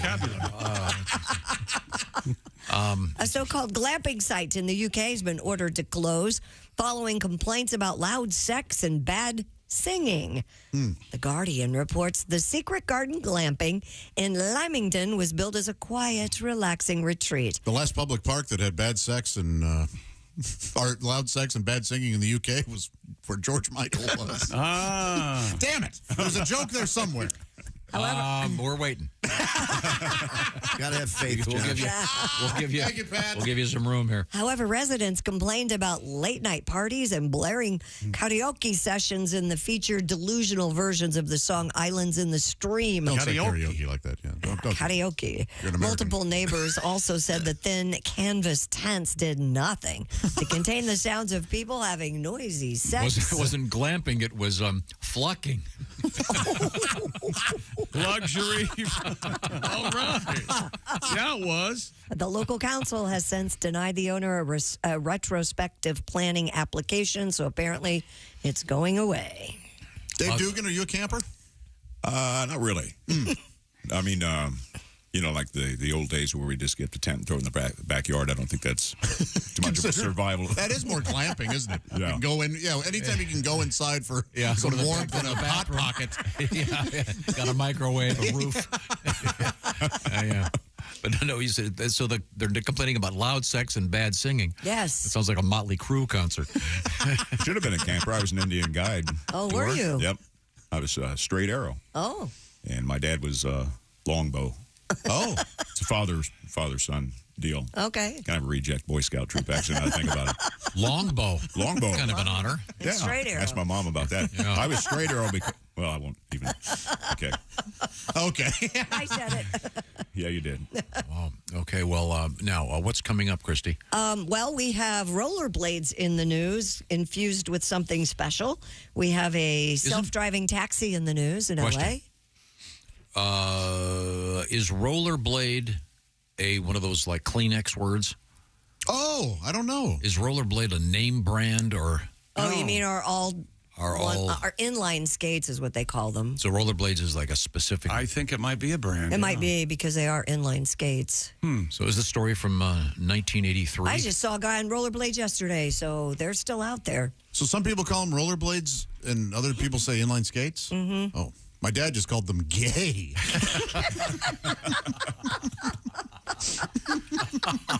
That was your dad? I'm going to go grandpa. Okay. Yeah. All right. My dad wouldn't have done that. I would have been a flaming arrow if I'd. Can I tell you something about Simply Safe? I wish you would. The do-it-yourself, design-it-yourself home security system. Did you know, according to the FBI, property crime data, most home break-ins happen in broad daylight. Days are getting longer. Leonard's getting larger. This spring, protect your home with Simply Safe. It's the award-winning home security that we use and recommend. Experts and customers love Simply Safe. Just named the best home security system of 2024 by U.S. News and World Report, and best customer service in home security by Newsweek. Advanced technology protects every room, window, and door of your home. Cameras keep watch for suspicious activity 24/7, inside and out, plus professional monitoring around the clock for less than $1 a day. There's no long-term contract ever. You get the emergency response you need at half the cost of traditional home security. It's easy to install the system yourself, or yes, you can have their professionals do it at Simply Safe. Test it out yourself with Simply Safe's 60-day risk-free trial. You don't love it? Return it for a full refund. Protect your home today. Bob and Tom Show listeners get a special 20% off any new Simply Safe system when you sign up for Fast Protect monitoring. Just visit simplysafetom.com. That's simplysafetom.com. And remember, there's no safe like Simply Safe. Thank you very much, Chick McGee. Coming up in the news, we have a rather unusual arrest. And one of those arrests where you really feel sorry for the cops on duty that day. We'll find out about that. We'll hang out with comedian Dave Dugan. This is the Bob and Tom Show. Got something to say? Send us an email, bobandtom@bobandtom.com. This is the Bob and Tom Show.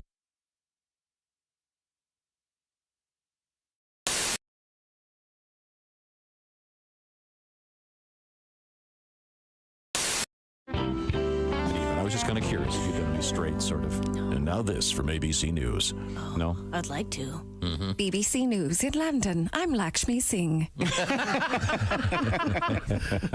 Mm-hmm. Now a word from Haifa. James Pettigrew. Mm-hmm. See, you can do it. I could do it, sure. Sounds a little sarcastic, but... Yes, well, then to actually get all the words not all jumbly-wumbly, I think that's a problem. I'd have to have a constant script.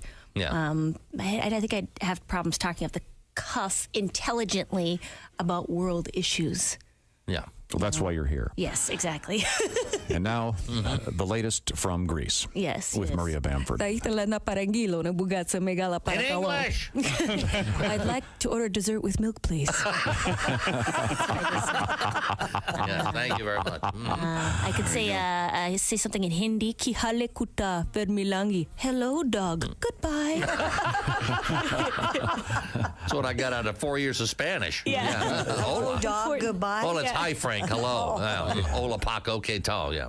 Very handy, very handy. Yeah, yeah. Do you speak a foreign language? I went to a meetup group where you're supposed to learn Spanish, but no one was a fluent speaker, so we ended up speaking sort of pretend Spanish, like, sí, no, ay. It's like, oh my God, I'm really good at pretend languages. Yeah, great. Tiki Barber here. Remember the days when I was a running back in the NFL? Well, if you're on your feet all day like I was, you get the struggle. The secret is orange insoles. Their insoles are like magic for your feet and body. They'll help you kick hip pain, sore feet, and lower back discomfort to the sidelines. Feel better, do more with orange insoles. You think you lost money in investing? My whole people lost money in investing. Bernie Madoff came along and set us back 10,000 years. I hate that guy so much. I hate Bernie Madoff so much. Not for what he did, because I don't care about the rich. I hope they lose their money. But no, for how he looked physically. Did he have to look so Jewish while he was doing that? He's already the image of a Jew that's in every redneck's paranoid mind's eye. Just some crook-nosed Jew on top of a pile of gold coins, swimming in it like Scrooge McDuck. Like, I'm gonna take the Gentiles' money. Like, I always trip out when I see somebody that so fully embodies a stereotype like Bernie Madoff did. Like, when you see a nerd who's actually wearing a pocket protector, like, they don't even make pocket protectors anymore. Believe me, I know. That guy had to go out and hand mold the plastic resin to fit into his nerdy little pocket. Or when you're driving in traffic and somebody cuts you off and you look into the car and it is, in fact, an Asian woman, you're like, are you kidding me? Are you serious? Are you seriously going to be Asian right now? There are people watching you. Have a little bit of self-respect and don't be Asian. Like, when I'm walking along and I see a quarter on the ground, I don't pick it up. It kills me not to. But I don't do it because there's people watching me. There are people watching. Yes, you don't want to reinforce the stereotype. No. That's correct. You got man. Keep it real. Moshe Kasher is our guest. I live in L.A. now. I live near Hollywood. I live across the street from a 99-cent store because comedy makes dreams come true. Yes. Yeah, they now sell a 99-cent pregnancy test. Have you seen that? No. Yeah. How bad does one's life have to be? Like, how far down the socioeconomic ladder do you need to flop before the 99-cent pregnancy test seems like a viable health option? The 99-cent pregnancy test when you kinda have to know. So I bought one. Yeah. Well, why not? Just to see what would happen. I put it on the little stick. And? Turns out I have hepatitis C. I caught it from the test. Wow, cool.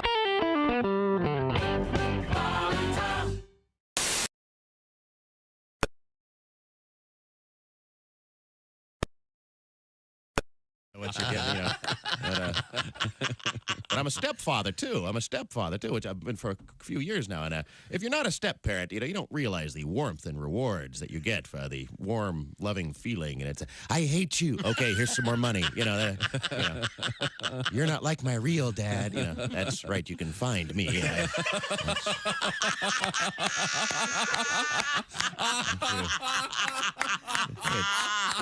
Track down your real deadbeat dad and have him pay for these Barbie accessories, Hi, this is Nick Griffin, and you're listening to Bob and Tom Radio. Comedian Jeff Brown has joined us in the studio. Jeff is a resident, once again, of the great city of Chicago. Us in the Midwest. Yeah. We know what true cold is. I was so tired of L.A. They're so vapid and shallow. Oh, Jesus, 56. Close the window. True cold is when your dog would rather take a kick in the ribs for taking a dump in the living room than going outside. That's when it's cold. Yeah. My coldest day ever was in Chicago. It was with a wind chill, 64 below zero. Oh, yeah. I'm so glad they thought of the whole wind chill thing. Yeah. It was cold. It was damn cold. Oh, yeah. There's certain problems. I pooped on the rug. Really? Yeah. Oh, yeah. No, that really brings it home for me. Mike, we don't really know much about you. I think my favorite show right now is The Osbournes. On MTV. I feel that's the greatest. Because I was always a big Ozzy fan, like back in the day or whatever. Black Sabbath? Sure, yeah, all the Sabbath albums. But then the show comes out and you see him, and he's, shuffling around and yelling at his kids just like every other dad, Well, it's a little different, Listen, man, Jack, you got to get the trash on the curb by 9 in the morning, man. We'll just sit there, till the next time, the trash people come around. I can't have trash sitting around. He's yelling about trash, man. I can't deal with this, He's the Prince of Darkness. I know, yeah. It's like, it's just like, I spent all day cutting out these coupons, man. I'm not spending $5 on, freaking grape nuts, My most recent marriage was a disaster. It made the wreck of the Edmunds Fitzgerald look like a fender bender. Wow. Sorry to hear that. Hello. And you remember Lord's famous line about gun control more. Yes. The relationship taught me a lot. It taught me they won't sell you a handgun if you're crying.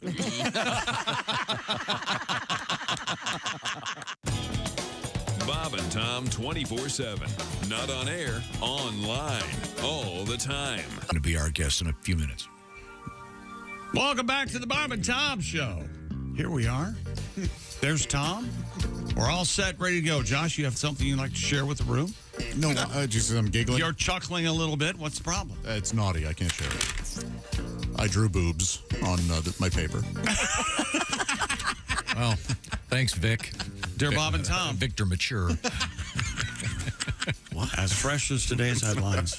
We were talking about Victor Mature yesterday. Do you know why? Why? Jackass? I do. Why? He was in The Robe. He's in the movie The Robe, and you made a big deal about the robe that you brought in, which is behind. You took it off. It's a lovely robe. It's behind your chair. It's a nice robe. I got hot. Dear Bob and Tom, you were talking about nicknames in high school this morning. We had a kid who was nicknamed Boner.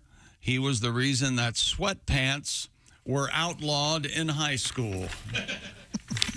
Wow. Oh, no, because he got them? Well, yeah, clearly. I think that I've heard tell that gray sweatpants are very appealing to ladies.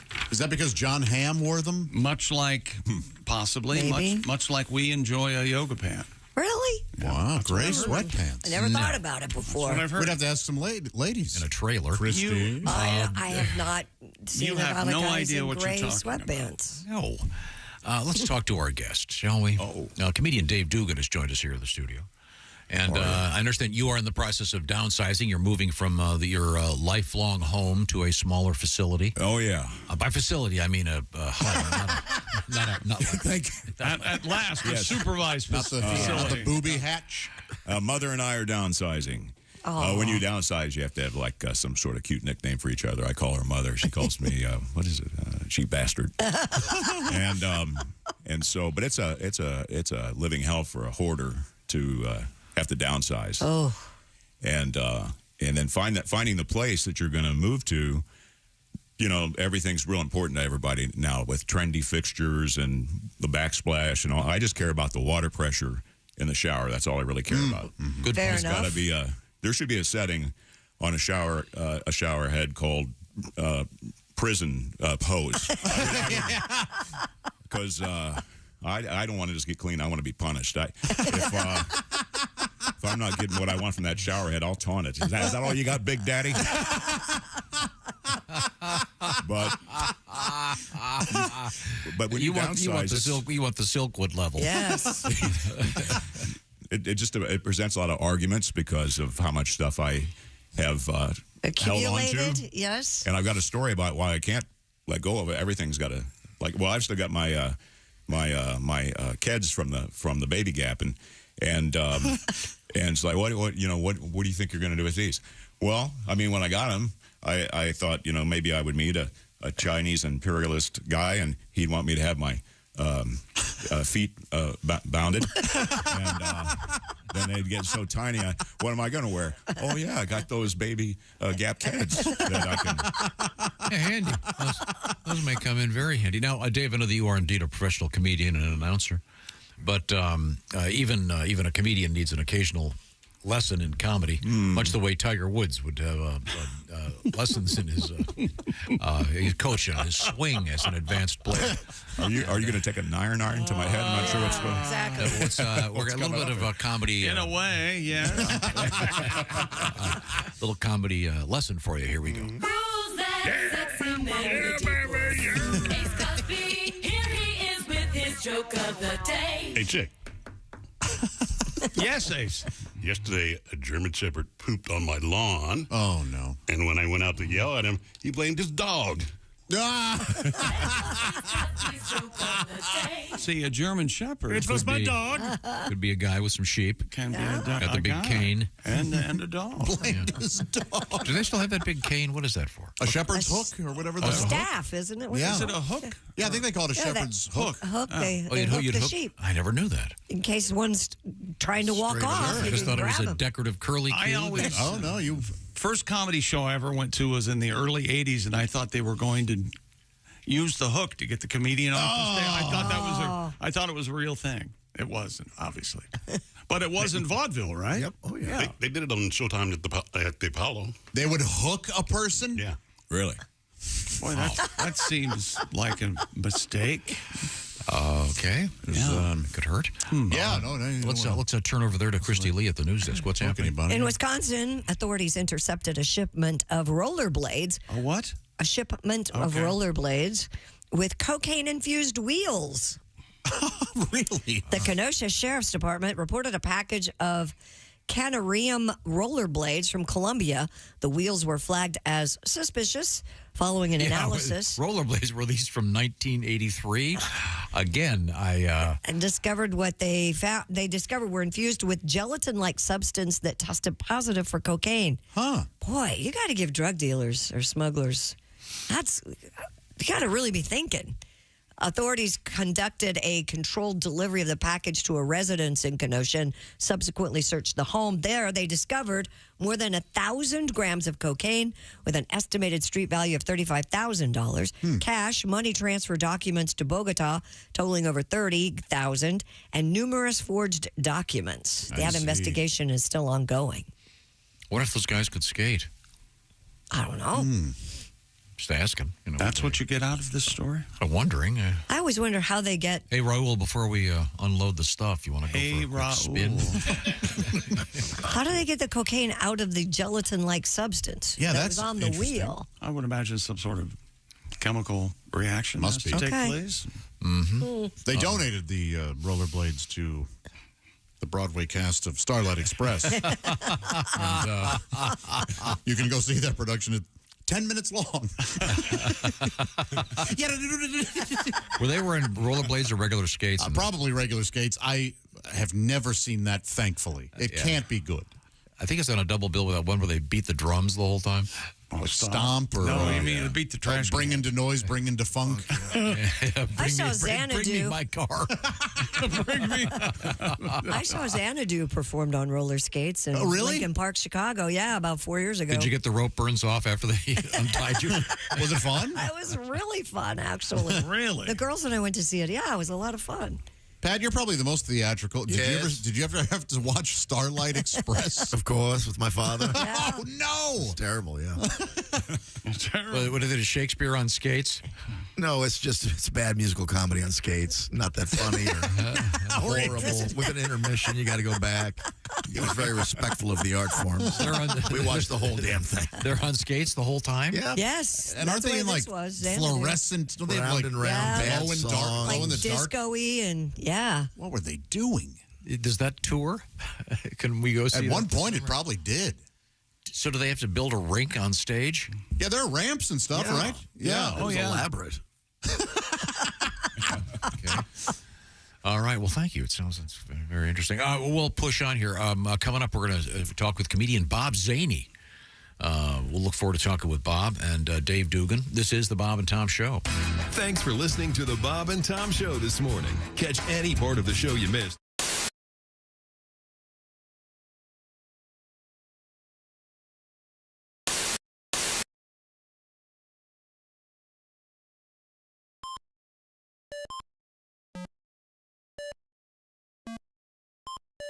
Hey, did you enjoy those videos played in that break?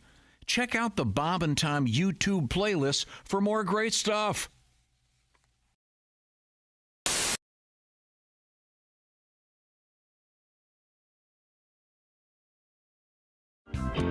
I made this crazy movie called Freddy Got Fingered, and it was, I wrote it, I directed it, and it was a really, really crazy movie, and it won the Raspberry Awards, and people said it was the worst movie ever made, and all this stuff. But that was sort of the point, was to make the craziest worst movie. Yeah, kind of the point of it, right? So now what's happened is, and really what's been a really exciting thing about going and doing these shows is, people are coming out to the shows. They're bringing their Freddy Got Fingered DVDs, and it's sort of turned into a sort of a bit of a cult, smash. I've gotten a call from the studio recently that said the DVDs have been selling through the roof. They've sold over 1 million units of the DVD. And didn't I hear that you're going to do a director's cut? I want to do a director's cut of the movie because because there are scenes that just when you edit when you do one of these commercial studio movies, especially a movie like that, they focus group it, and you had to change things and tighten it all up. Right. So there are some crazy scenes that I'd like to get back into it, but also it's sort of just I think the irony of doing a director's cut for me personally is pretty funny. Whenever there's a movie, there's always a porno movie that someone makes based on the title. Yeah, it was called Freddy Got Fingered. Okay, back to you, Tom Green.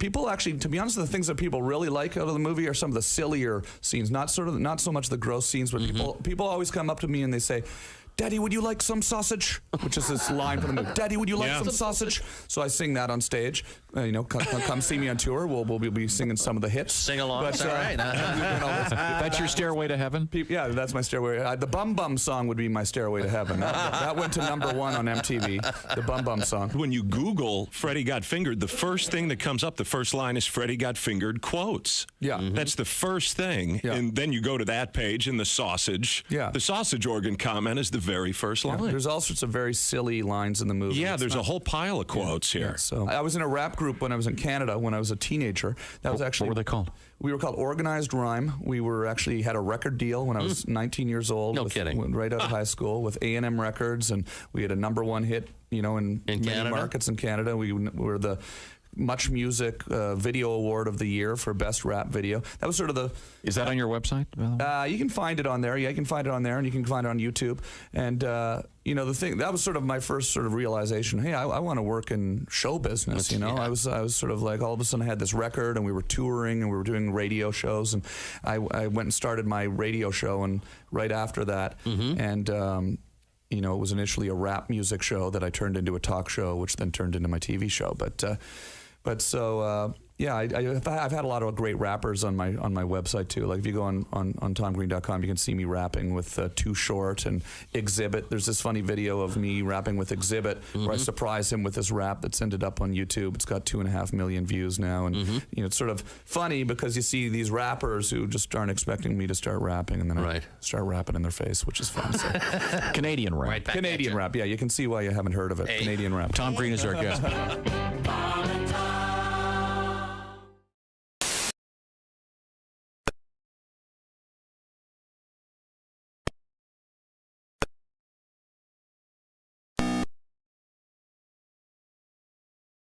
Laughter just might be the best medicine. If you want to turn your daddy parts orange, eat some Cheetos and watch some porn. Bob and Tom Radio, 24/7. Yours truly, Artie Whiskey, frontier golfer with another true tale from the Old West. Really? As you know, I'm quite the avid golfer. I go out just about every day and play 18. One afternoon, I decided to head on home after 9 holes. Well, much to my surprise, I mosey up to my house and I see another buggy in the driveway. Well, I kind of sneak in the house and I find my wife in bed with another fella. I was rather upset. I can see that. I grabbed the guy, got him in a headlock, dragged him down into the garage. grabbed him by the manhood, stuck it in a vise, and squeezed it real tight.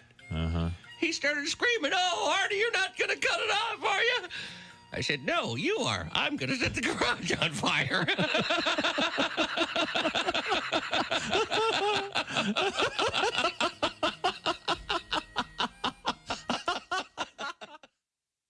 Hi, this is Mike Birbiglia, and you're listening to Bob and Tom Radio. I actually I have a sexual fantasy associated with the earthquake. Go. Well, that woke chick up. In my fantasy, I am making love to this woman. Yeah. And then all of a sudden, she feels the earth move beneath her. Ah, yes. And then she rolls over on top of me and shields me from debris. Safety first, everybody. Safety first.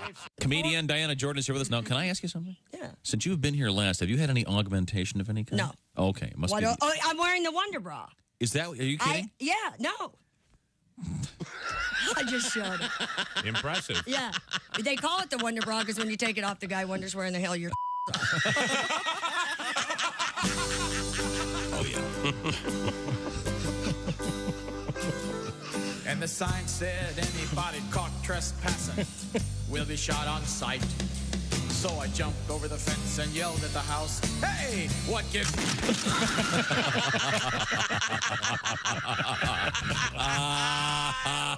When grandfather dies, life will be strange.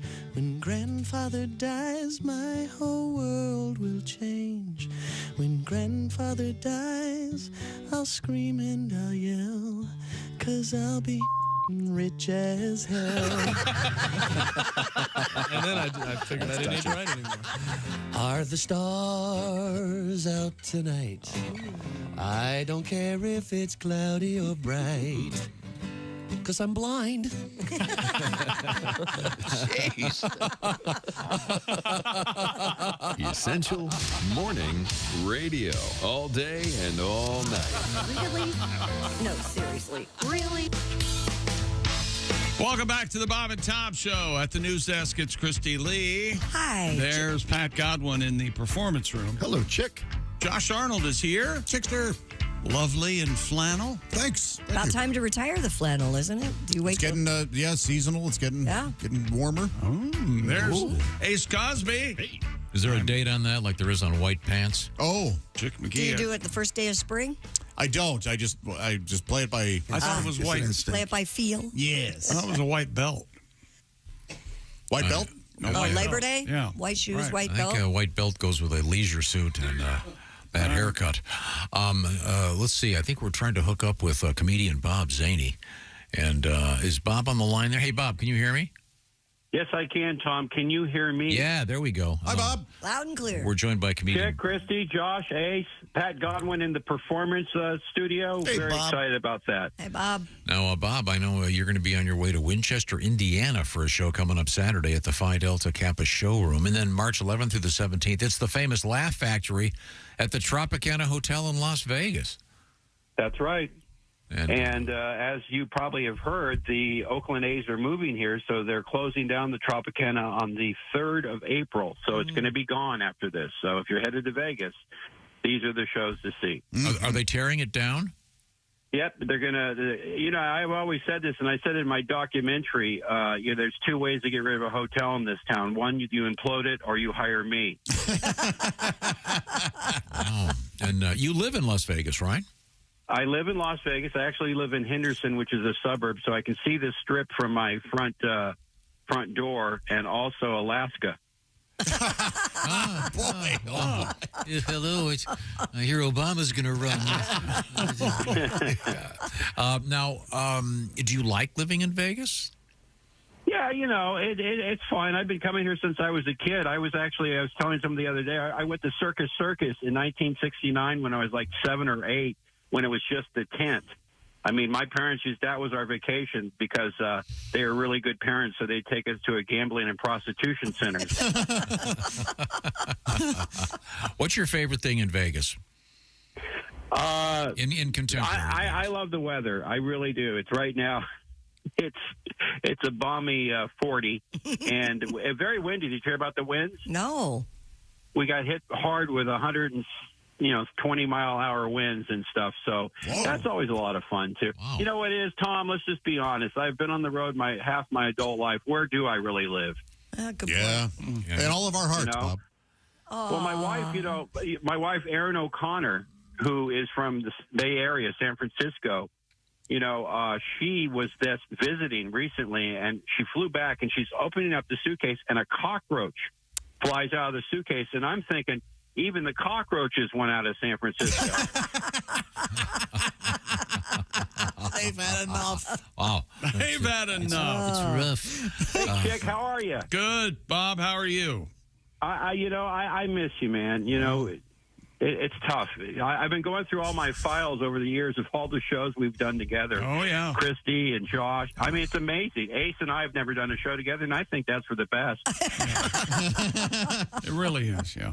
No. But Pat and I have worked together. So Pat, of course, again, sequestered at some studio because he's got the long COVID. That's true. Yeah, Pat, we never did invite him back into the room. No, we didn't. Why would you? I mean, it's easier that way. And, Pat really doesn't have social skills. I don't. We all know that. I like to rehearse. Bob, I forgot to ask, is today the day for an update on the Zany Report? Oh, yes, Tom. I'm always prepared. I care about this program. And we're going to get right to it. According to a new study, watching porn can cause short-term memory loss, not to mention short-term memory loss. I'm sorry, what was I talking about? This is exciting news for all the listeners. The IRS wants to rewrite its complicated letters to taxpayers to speak to people in plain English. Now, when you get a letter from the IRS, it's just going to say you're screwed. Plain spoken. It's time for the question of the week. This is where you guys have to put that thinking cap on and see what we come up with. Here's the question of the week: did Cleopatra kill herself because she was involved in a pyramid scheme? It's just Egypt pyramids. You see what I did there? Yeah. The pyramids. It's amazing. Hey, good news, bad news. Here's the bad news. An airline passenger was stuck in a lavatory for over 2 hours. The good news, he finally was able to escape when the door just fell off for no reason.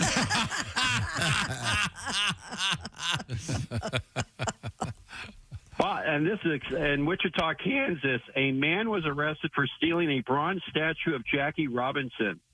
Now, here's the weird part. He tried to have sex with the statue, but only got to second base. That's going to hurt. He's looking at 42 years. Naturally.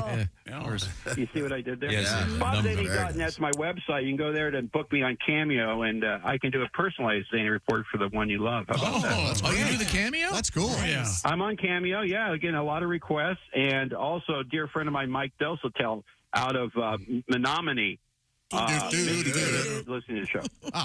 You guys know Mike. You've seen him. He's been at the shows. Now we're going to do a little something that I really enjoy. It's where I go back in time and revisit a past Zany Report joke. And today I think we have 2 bonus ones if you're okay with it. Yeah, is this the famous Fix the Joke Baby segment? No, this is the actually where we go back in time and revisit. I've been doing this for years and years and years, so I have a stockpile of jokes. I see. So hang on. None of these need to be fixed. He gets in the time machine and goes I back see. in time. Yeah. Go ahead. It's amazing. Ready? Yeah. There it is. He's back in time.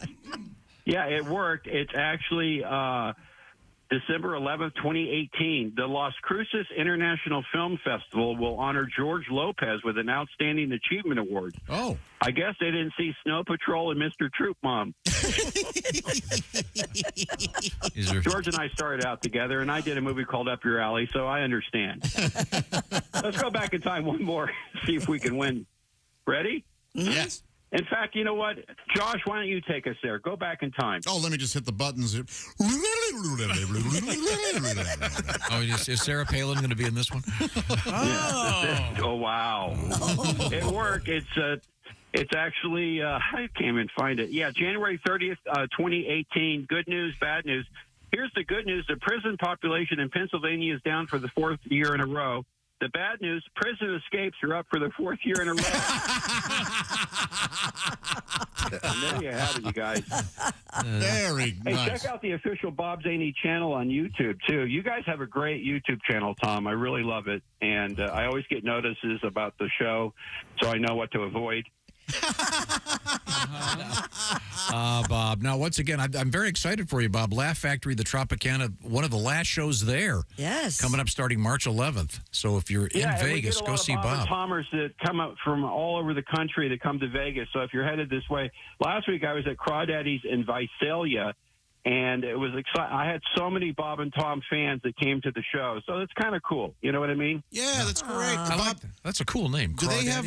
Yeah, it is a cool. Do they have a date for the implosion of the Tropicana yet? I don't think they have the date, but it's officially closing on the 3rd, and it opened on the 4th in 1957. Wow. So I guess they didn't want to actually give it that respect it deserved. But I've been performing there. You know, Rodney Dangerfield had his first club there. It was Rodney's place. I did not perform there. As you know, I did his HBO special. But then it became the Comedy Stop, and I performed there for many times. And then Brad Garrett was there originally. And then he moved over to MGM, and now the Tropicana. But the the Laugh Factory is going to be moving to another location. Can't mention it yet, but it's going to happen. So that's very exciting. Cool. Good. That is good. That is great. Now, so what, do they empty the furniture and stuff out, or do they just blow it all up at once? I think they sell it off an auction, Tom. So if you want me to get you a number, I can get like a bidding number. I know how you love hotel furniture. I mean, who wouldn't want a Tropicana mattress? Heck yeah. You can only By the way, imagine the stains you know on when that. it's time for a hotel to close down is when their slogan is, "This place was great in '88." 1888. Well, Bob, it's always a great pleasure. Bob Zany, and how do they find you on the internet or anything else, Bob? Where are you? Well, BobZany.net is the website, but the Dry Bar special is doing very well. It's over 7.2 million views, and on Facebook, 3.6 million. All the information is at BobZany.net, and of course, you can get the official T-shirt of this program, Wake Me If You're Horny, there. Who wouldn't want that for Christmas? Yes. maybe even for July 4th. You guys are the best. We I love you, appreciate Bob. the support, See you, Bob. and I just feel bad for Pat that he's sequestered. He likes it, I think. Thank you, Bob. He doesn't need to be in here with us. The word is He quarantine. really doesn't. Yeah. Okay, thanks. Ace, again, what a joy talking with you. We will book some dates. Okay, thank you very much. Baby. All right, see you, Bob. By the way, speaking of Dry Bar comedy specials, Yes. Dave Dugan, who was just here, he had the. He has the Human Cannonball special out there right now. Cool. Nice. So Google. I'm sorry, Google. Yeah, go to the Dry Bar comedy thing and type in Dave Dugan. You'll enjoy it very much. Now, what's coming up in the news, Christy Lee? We have a self-driving taxi in the news. Taxi. We have a pilot that delivers a baby mid-flight. Oh, I love this story. This is so cool. Be quiet. Everyone will want one. And I don't know if you've heard about this, but we have a killer whale taking down a great white. It's pretty impressive. Wow. Yeah. Did you see I hope you had the great white and the points. Did you see the whale sex story? No. Oh, this is. What does that mean? Is that some kind of slur? No. Is that some kind of insult? No. Scientists actually, for the first time ever, filmed Oh, I saw that story, yes. whales doing it. flagrant delecto, if you will. Do they do it doggy? There's another. There's a twist. There's a twist. There is. Yeah. A very unusual twist. Reverse cowgirl, right? No. I knew it. No. No. Put it this way. Boys will be boys. When we come back. Gay whales. Is that what this is? Is it gay whales? Yep. Oh. That's called a gale. That is silly. You know what's not silly? What? Raycon earbuds. Aha. How many times has this happened to you? If it has, you don't have Raycons. Your earbuds fall out of your ears. They can be silly if you wear them like between your toes. That's silly. That is silly. But Raycon earbuds belong in your ears, and they're designed to fit every ear ever made with the gel tips to fit comfortably in your ears, and they actually stay in your ears. You can stuff them into a whoopee cushion. That'd be silly. Walking the dog, running on the treadmill, using them to chat on the phone. Raycons stay in place. 8 hours of playtime, 32 hours of battery life. Don't have to worry about whether they're up for the task, but plus you can enjoy features like easy-to-use earbud, tap functions, noise isolation, and the awareness mode. Go to buyraycon.com/Tom today. Get 20% off your Raycon order, plus free shipping. That's 20% off and free shipping at buyraycon.com/Tom. One more time, that's buyraycon.com/Tom. You could put them in your oatmeal. That'd be silly. That would be silly. That would be silly. You want me to give you a list of places you can shove your Raycons?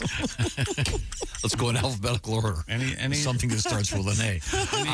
I'd like to recommend something for your Raycon earbuds. I also recommend the full headphones from Raycon. Got them for my girls before our last vacation. It was great. They were looking at their video stuff and had the headphones on and weren't bothering me. That's what I love about Raycons. Weren't bothering me. That's the key. Okay, you can get a pair for yourself, but don't forget the kids with those great headphones from our friends at Raycon. Get away, kid. You bother me. Yeah. We're going to talk about having a baby on a plane. This is the Bob and Tom Show. Hi, this is Larry Reeb, Uncle Larry. It's a sick world, and I'm a happy guy, and you're listening.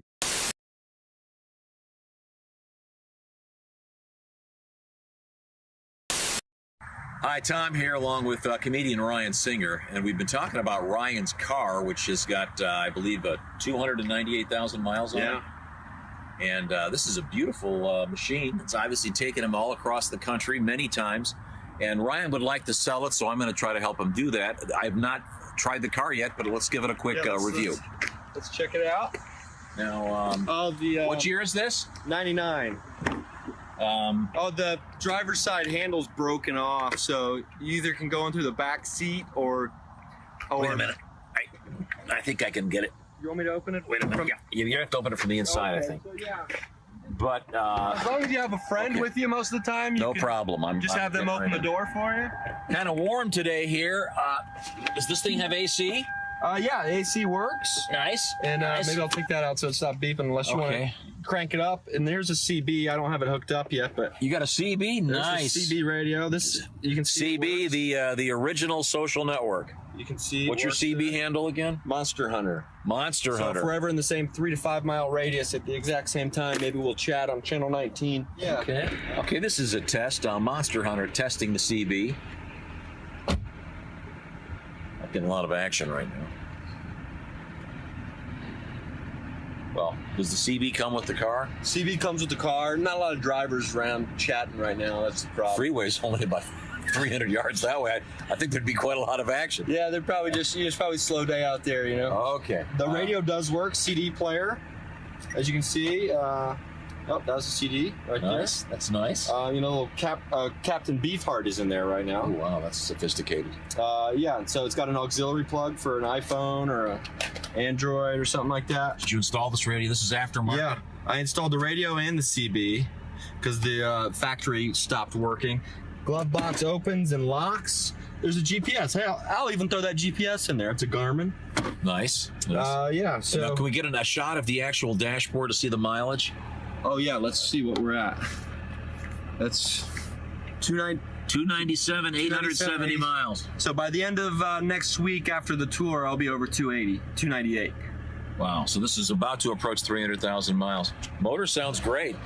And this is a 99. 99, and this is a Camry? LE. A Camry LE. Four-cylinder. Four-cylinder, four-door. Okay, well, let's continue the tour, shall we? Okay.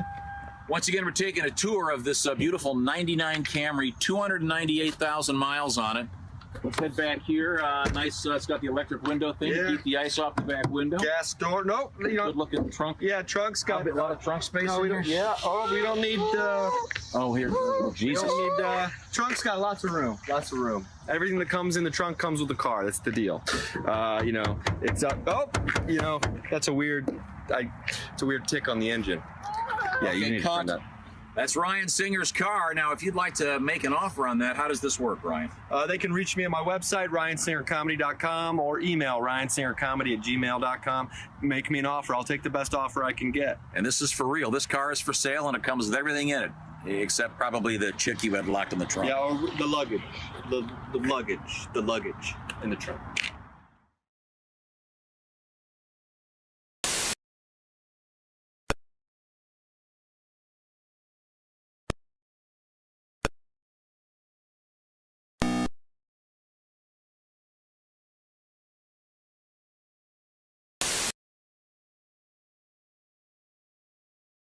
whole time. Oh, yeah.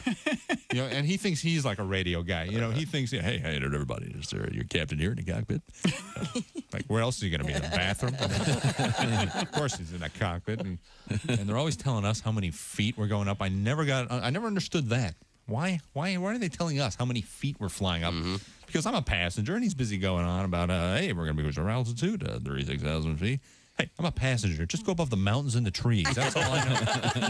That's all I need. That's all I know. Go high. What do I care? I'm not writing this down. 33 or 36,000. What the hell? What did he say? It's funny how quickly, in 4 years, my wife has learned to read my nonverbal cues. Did your wife read? Yeah. Sure. If I'm reading a newspaper, my wife can just know that I'm lonely and would much rather have a conversation about her dream kitchen.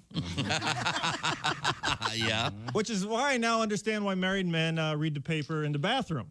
We know our wives are going to interrupt us, but at least they have to suffer to do it.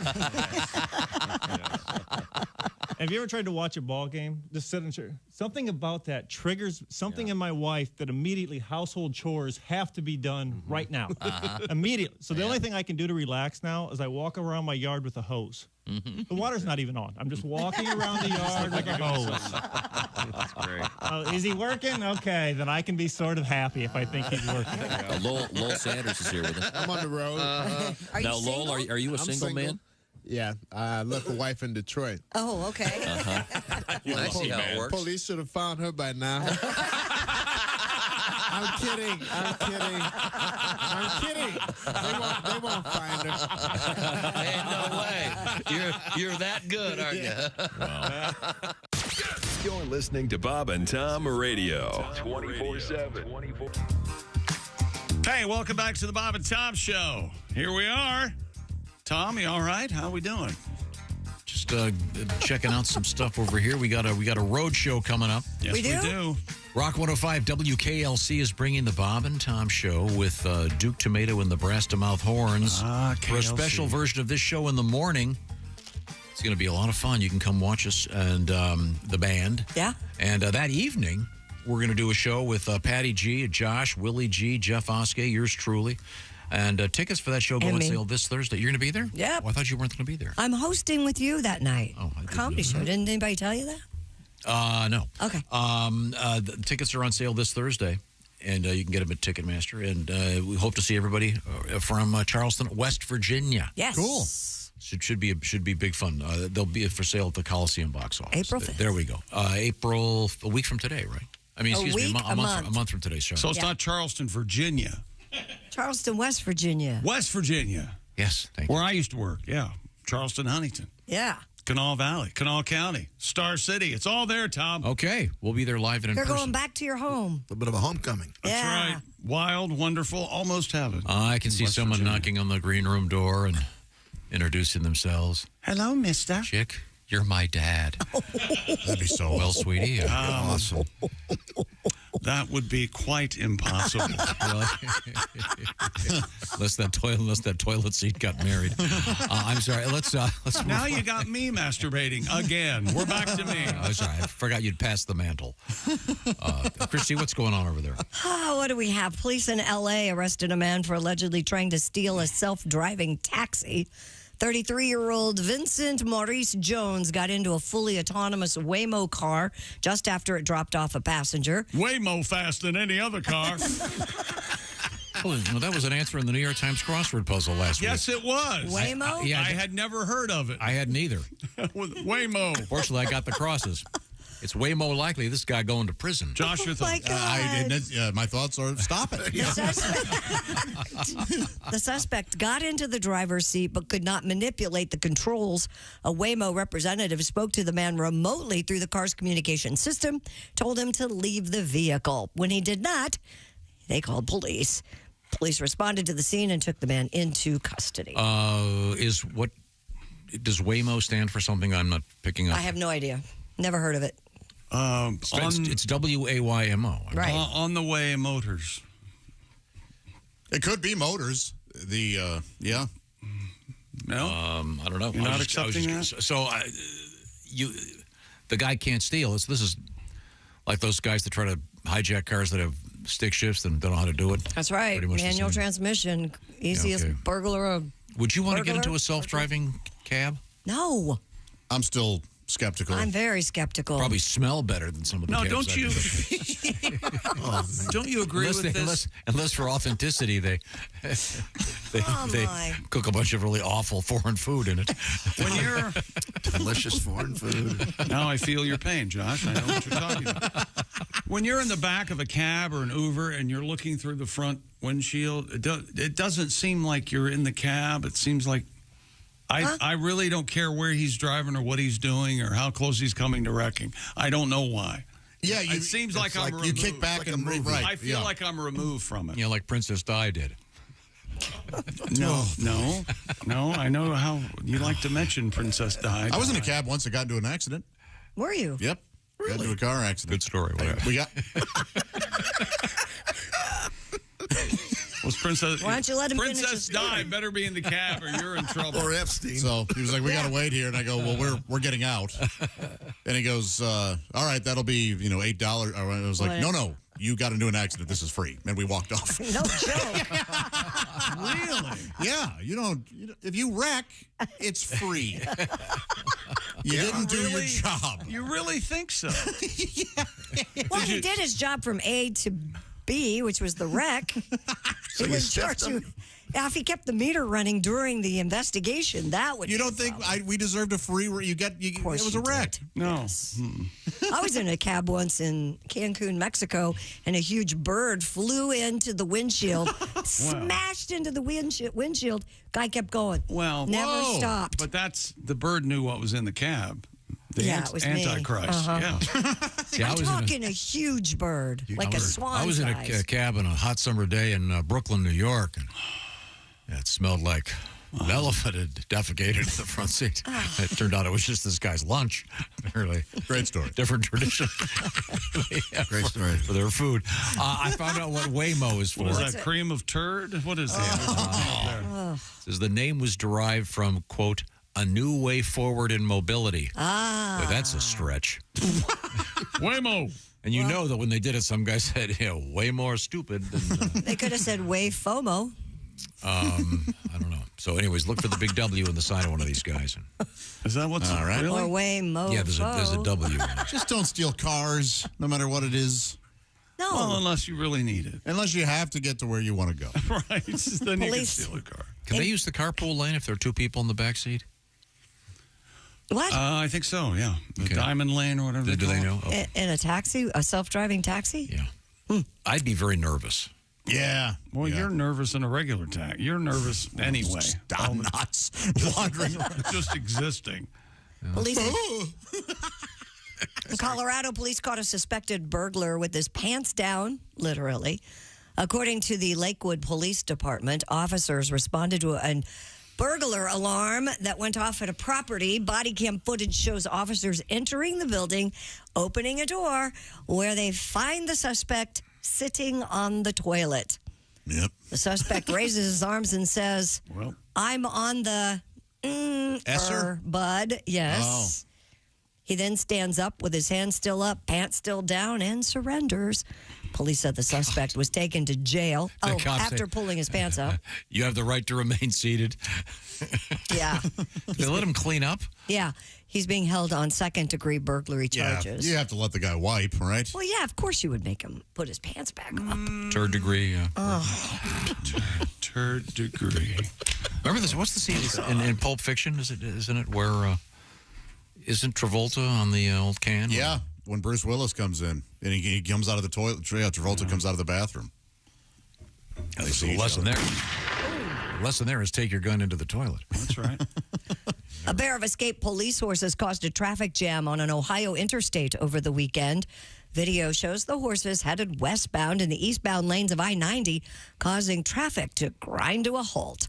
Cleveland Police Sergeant Wilfredo Diaz told reporters that the horses were members of the department's mounted division. Of course they were. That had inadvertently... The horses weren't motorcycle cops. No. That'd be amazing. You have a horse and the motorcycle on the horse, and then the guy on the motorcycle. They inadvertently strayed during routine care and exercise. The department joked on social media, quote, some real horsepower on I-90 in downtown Cleveland today. Oh, sure. It's a pretty funny video if you get a chance. Yeah. Check it out. The horses were suspended without hay.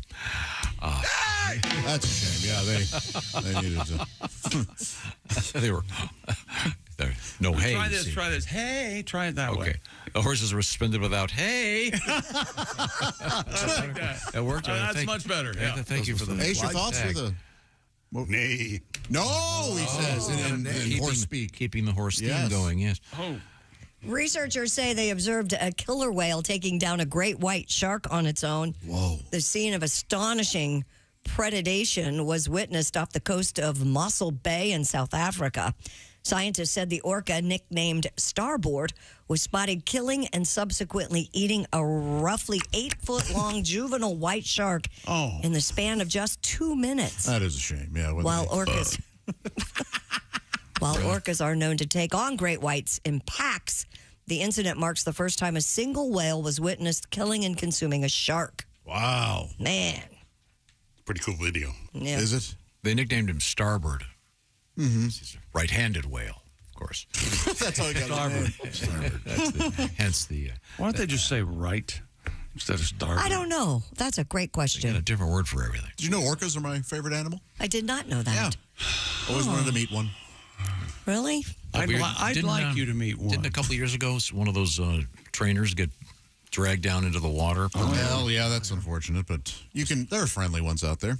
You can pat them on the head. Yeah, that's why they're called killer whales. They like their tongues petted. Did you know that? Oh, I bet. Slap them and pet them. Is that what she was doing on the thing? You dragged her underneath? No, I think it was just part of the show. Apparently, it was just off. Grabbed her by her hair. Grabbed her by her ponytail, yeah. Really? The whale was just playing with her, but playing a giant beast playing with you will kill you. Yes. Didn't really understand the rules. Yeah. Continued to play with her Yes. after she was drowned. Okay. Wow, on that happy note, how about this one? Scientists have photographed humpback whales having sex for the very first time. Experts say the sexual encounter occurred between two male humpbacks in waters west of the Hawaiian island of Maui in January 2022. Whoa. This goes into a lot of detail, too. You don't want to read it. Really? No, you don't. It's the video, as Ace pointed out. How'd this happen? I thought animals knew. These are the first ever photographs of the species having penetrative sex. Excuse me. What'd you say? What, Christy? It's the first ever photographs of this species having penetrative sex. I guess the oral's okay. I don't know if they got that. Okay. But it was two boy whales. Mouth, yeah. Boy, this is really rough. I don't know how much you really guys really want to know. We get the idea. So is it essentially one attacked the other? Can we Pretty say much, that? Okay. yes. Yeah. Well, they might have been. Who knows if it was consensual? The video's entitled, the video's entitled "Humpback Mountain." I'm so glad they made they're that using movie. they're using a blubber. It is very silly. This reads like a police report. Don't read it, Chick. Yeah, that's Seriously. unfortunate. Don't. Whale A and whale B. Mm-hmm. Oh, boy. Yeah. Hey. You can't say that. No. Yeah. No, it's very sad. That is sad. And cleanup efforts are underway after a deer broke into an Ontario rec center over the weekend. Francesco Cieno. That's the name of the deer? That's weird. No, a parent whose child had swim lessons. Hello there. At the Volmer Culture and Recreational Complex, captured footage of the deer running through the pool area before leaping into the water. Whee! He told CTV. That scared me to death. That employees were able to remove it from the pool within 15 minutes. Well, that's because the deer had just eaten and they didn't know you're supposed to wait an hour. Oh, yeah. Get out of there, deer. The deer had jumped through a window and was safely coaxed back outside. Where it was shot. The pool will remain closed until the area is safe for the public to return. So obviously the deer had an accident. Sounds kind of like a euphemism for something. Yeah. Yeah, old lady Lee's got a deer in the pool. Oh, jeez. Well, I guess Lady Lee. I guess it's just anal this week. Yeah, for us. I'm sorry. Are you, though, really? Yeah, I actually am. Homosexual behavior is extremely common in the animal kingdom, the whale story goes on. Wow. Especially in the cetaceans. Oh, those are whales and stuff, yeah. Same-sex sexual acts play an important social role. For common bottlenose dolphins, how do you think their nose got shaped that way? Is what says one It doesn't say that. It says one perverted scientist. That's right. Squid living in the ocean's twilight zone, coming across a potential mate is so rare that any port in a storm, basically, Tom, is what they're saying. Now, you and I made the mistake of swimming with the dolphins once. I thought we were never going to speak of that. It was awful. Did you guys have gay love when you were No, they made Tom offered me to them. He did. They make to save himself. You're standing in what sort of chest deep water, and the animals are caged. It's awful. The animals are caged. And remember how it stunk? There was some kind of low tide, and the whole place smelled like a sewer. Oh, jeez. But and they warn you that you can't touch the porpoises in certain places, and they will get fully aroused. It's just was the whole thing. If you ever have a chance, discourage anyone from doing it. It's worse than swimming with the pigs in the Bahamas, which is also a waste of your time. But yeah, that was awful. But there were apparently horny dolphins. Yes, I believe they're one of the only animals besides humans that get physical pleasure out of sex, not just for procreation. Pretty interesting. Dolphins are, I think, aliens. I love dolphins. They were seeded here by... I thought squids were aliens, too, right? They have to be. I mean, come on. Squids, They're octopus. just insane.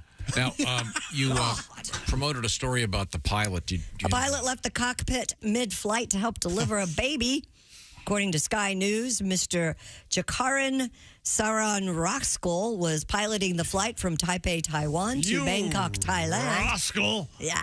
When cabin crew informed him of an emergency on board, he then rushed to the woman who was in labor in one of the plane's bathrooms. Ooh, that has to be tough. He successfully helped deliver the infant, which the crew nicknamed Sky Baby. Sky Baby. Photos show a smiling Jakaran wearing gloves and cradling the newborn in a blanket. They immediately charged the baby for a ticket.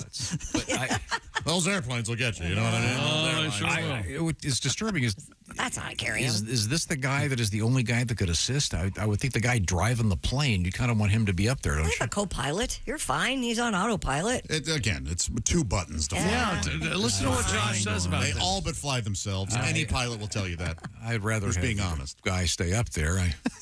Does it say... She was in the bathroom doing it. Yeah, that's... It had to be tough when he said, put your legs in the full upright position. This kid's on the way, lady. You're crowning. You're crowning. Do they come over the PA and go, anybody on board who can pilot the plane, I've got to go back and help this lady have a baby. I would think someone else would have been able to step up, frankly. But apparently not. Maybe pilots are trained in it. I don't know. I don't know. Why not train your flight attendants? Yeah, and your why pilots? wouldn't Sure. Oh, I'm sure. And they won't let you on a plane if you're a certain level No, of that's pregnancy. not. I isn't don't that know if correct? they won't let you. There'll be doctors that'll tell you they don't want you to fly after a certain months. Because you'll... I think it's pretty hard for the airline to say, no, The you pressure can't will get just on. pop the baby out, the won't it? baby right out. Oh, the airline can't tell you can't get on? I don't think so. I don't know. They if can't that- refuse. Tell me I can't get on. They can't refuse service. Yeah, anybody can get on a plane. That's Okay. right. As long as you have a ticket. You can be wearing a ticking vest, and they have to let you. Well, now wait. Let's not be silly. Oh, that's not silly. You'll take that seriously. Here's a dumb question. So the kids born in the middle of the Pacific Ocean or wherever they were, Indian Ocean, wherever they were, is that child a citizen of the first country they land in? I have no idea. That could be handy. You could have a whole business where you'd have pregnant ladies give birth on planes flying over certain places for their citizenship. Hey, this is $1 million idea. Is that right, Tom? Right now, the Bob and Tom Show is sponsored by BetterHelp. BetterHelp is all about your mental health, and those around you want to help everybody out. You got to help yourself first. Maybe if you have an extra hour in your day, you could do something like take a nice walk, read a book, or perhaps, once again, take care of your head a little bit. And the best way to squeeze something into that time is with BetterHelp, because BetterHelp is taking advantage of contemporary stuff that we're all getting used to, that laptop or that phone you're carrying around, you can get hooked up to the world, and you can now get hooked up to a qualified therapist. More than 25,000 therapists are participating with BetterHelp in this special program. What you do is you fill out a brief questionnaire. You'll get matched with a licensed therapist. You can switch therapists anytime, no additional charge. And then the therapy itself is performed online. Like a phone call or like a Zoom call where you're looking at the person like on FaceTime or even texting back and forth. It's all about what suits you. And this is a way you can learn what's actually making you happy in this life. And BetterHelp can help you out. BetterHelp.com/BT show is the way to go. The /BT show part, by the way. If you did that today, it'll knock 10% off your first month. So it's BetterHelp.com/BT show. BetterHelp, H-E-L-P. BetterHelp.com/BT show. Coming back with our history lesson. This is the Bob and Tom Show. Hey, thanks for listening to the Bob and Tom Show this morning. Get a look at today's show on our YouTube channel.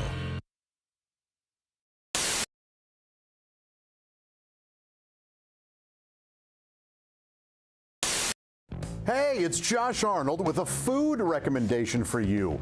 Gardner's Wisconsin cheese, their famous oven-baked cheese. It arrives pre-baked. You just heat it and eat it, grill it, skillet, or air fry it. Check out their new oven-baked cheese flavor, jalapeno. Ooey, gooey, spicy cheese. It's sure to tickle your taste buds with real jalapeno flavor and heat.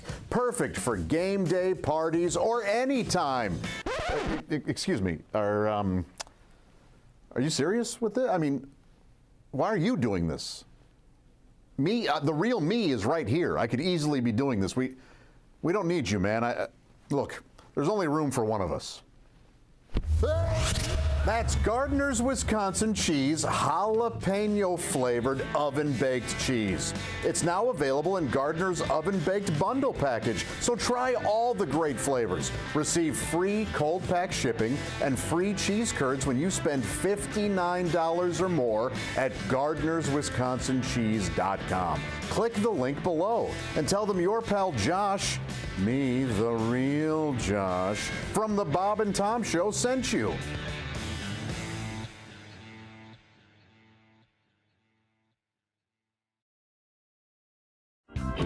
I saw a billboard recently too that was kind of a billboard for a hospital, and then there was a picture of a smiling woman, and the caption read, "They didn't treat me like doctors, they treated me like friends." Like, well, that's great for her. I mean, she must have really good friends. Yeah. Me, when I have to go to the hospital, I want my doctors to treat me like doctors. Okay? Sure. Yeah. To hell with my friends. Yeah. My friends don't know how to treat me. Yeah. I had sunburn once. You know what my friends did? They slapped it. Yeah. Sure. When I told them it hurt, they just slapped it harder and more frequently. Yeah, absolutely. All right, I want doctors who are going to properly diagnose my condition, not my friends who are going to tell me I have a fatal case of the queers. Yeah. I want doctors, all right? Yeah. Doctors who are going to bring me medicine, not beer that's been kind of peed in. Yeah. I want doctors who are going to provide me with proper treatment. What? You need new friends, pal. Yeah, really. What's this peeing in the beer routine? Doctors who are going to provide me with proper treatment, not my friends who are going to shoot me with Roman candles as I struggle to get out of a hammock. It's always funny on YouTube. Always funny. When do you not struggle to get out of a hammock? I mean, is there an elegant way to get out of a hammock? No, there isn't. No. Especially when you're being pelted with Roman candles that are lit.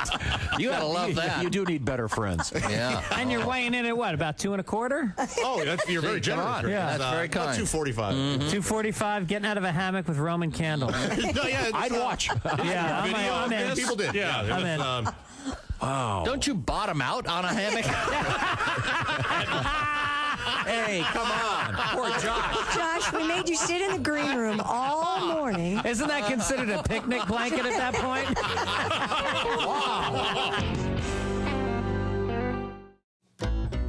Hello there, it's Ed from Ed Septic and Sewage. I'm here at this poor SOB's house. He got quoted $20,000 for a new system. I'm doing that same system for him, $500. I know what you're thinking. Ed, how can you do it so cheap? Well, first of all, this machine, stolen. That saves me a ton of money. Secondly, I'm not licensed or bonded. That saves me tens of thousands of dollars a year. So if you need a cheap septic, call me, Ed Septic. When things get hectic, call Ed Septic at the number below.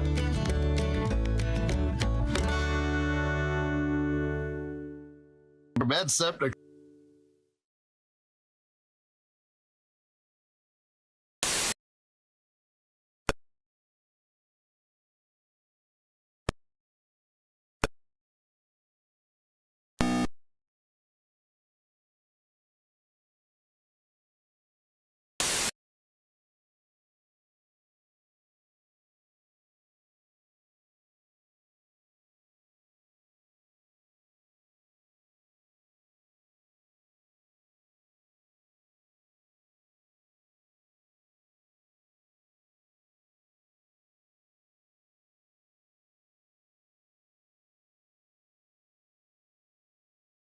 How do I start? How do you like my weight belt?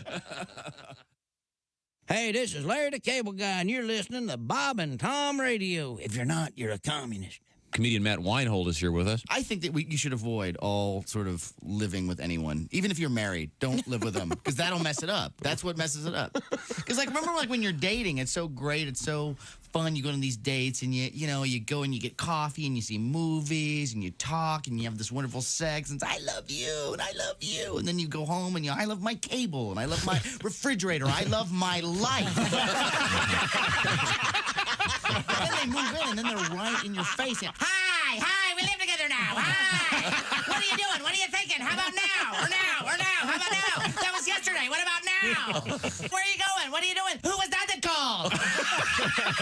I did a show at my brother's fraternity last time I was there, and they're all giving me the ideas, like when they drink, how they get around, because they know they know drinking and driving is wrong. Mm-hmm. So they have this thing where they get really drunk, and then they walk to Domino's, order a pizza, and then when they go to deliver it, they ask the guy for a ride. Thinking, that's a good idea. Home in 30 minutes or less. The drinking and driving the designated driver is a good idea. What always amazes me about that is they give these designated drivers coffee all night. They're like, have another cup of coffee. Hey, Bob, that's a designated driver. Hey, that's a good thing what you do with your friends. Here's another cup of coffee. Have a soda. They're not better off than someone that's had a six-pack. They get pulled over. They're wired out of their gourd. Like, officer, I'm the designated driver. I think you got to take care of these people. The cop's like, why don't you let the guy in the back puking drive? You can run ahead of the car and make sure it doesn't hit anything. Where are you from, man? From Patterson, New Jersey. Oh, sure. That's famous. Yeah, small. Sure. Thugged out town. It's tiny. So small, we used to get robbed by people we knew. Small. People like, stick them up. I'm like, Andre? I'm going to tell your mother, man. By the way, how is Aunt Carol? I'll come over for dinner. You're listening to Bob and Tom Radio. You're so weird. You have no idea. Essential Morning Radio. This is Bob and Tom Radio. Just around the corner. Hey, welcome back to the Bob and Tom Show. Here we are. Yeah. Time for Today in History, Tom. Are you ready? I can be. What day is today? March 5th. March 5, Tom. Okay, let's go to the March 5 calendar. Let's go to the archives. Walk back to March, over to 5. Here we are. 1960. 1960. Okay. Nothing happened before then. Well, usually we start in the 1700s or so. I like this one more. Elvis Presley ends his 2-year stint in the Army. On this date in 1960. Yeah. Hooked up with Priscilla over there. Yeah, I did. Good boy. I saw the movie Priscilla. What was she, 16, 15? 14. Yeah. Oh, attaboy, Elvis. It's a different different time. Germany, yeah. 1704 would have been appropriate. They did not do anything inappropriate. He was a gentleman. Don't believe that verse. All right, I saw the movie. That's what Priscilla says. Yeah. Let's see. That really hasn't happened lately. I'm trying to think of... What? It did, like, about 10 or so years ago, there was a guy, this actor, who married, like, a 15-year-old... Yes, I know who you're talking about. Yes. The guy from 3 Mile. Yeah, she and he was in Lost, and he was, 17 3 Mile. or something. Yeah. I thought he was in 90210 or something. It was weird. Like It was really weird. Let's see. Oh, here's a good one. Remember the company Whammo? Yeah, of course. They brought us the Frisbee, didn't they? And in 1963, Super Bowl. what Yeah. did they patent in 63? Hula Super hoop. Bowl? Slinky. I would have guessed hula hoop. The hula hoop is right, Chris. All right. Super Bowl? It's Stick with the Super Bowl. Were you ever inclined to bite your Super Bowl? Oh, God, yeah. Why was it so enticing to just bite it? Latent homosexuality. Oh, is that what it is? Yeah, of course. 1971, Led Zeppelin plays Stairway to Heaven for the first time. I still like that song a lot. Me too. Are you guys... And on this date in 71, and then, of course, it ended in early 72. It's a long song. Long song. Good solo, Jimmy. Yeah. To wrap her up there. Holy heck. Yeah. Okay. You'll like this one. This is one of Chick's favorites. 2015, Harrison Ford crashed his plane into a golf course. That's right. I'm a menace. What can I do? It wasn't my fault. It wasn't my... Now, this next one's in the form of a quiz. Callista, would you shut up? Steve, do you have a pencil handy? Yeah, I do. Okay.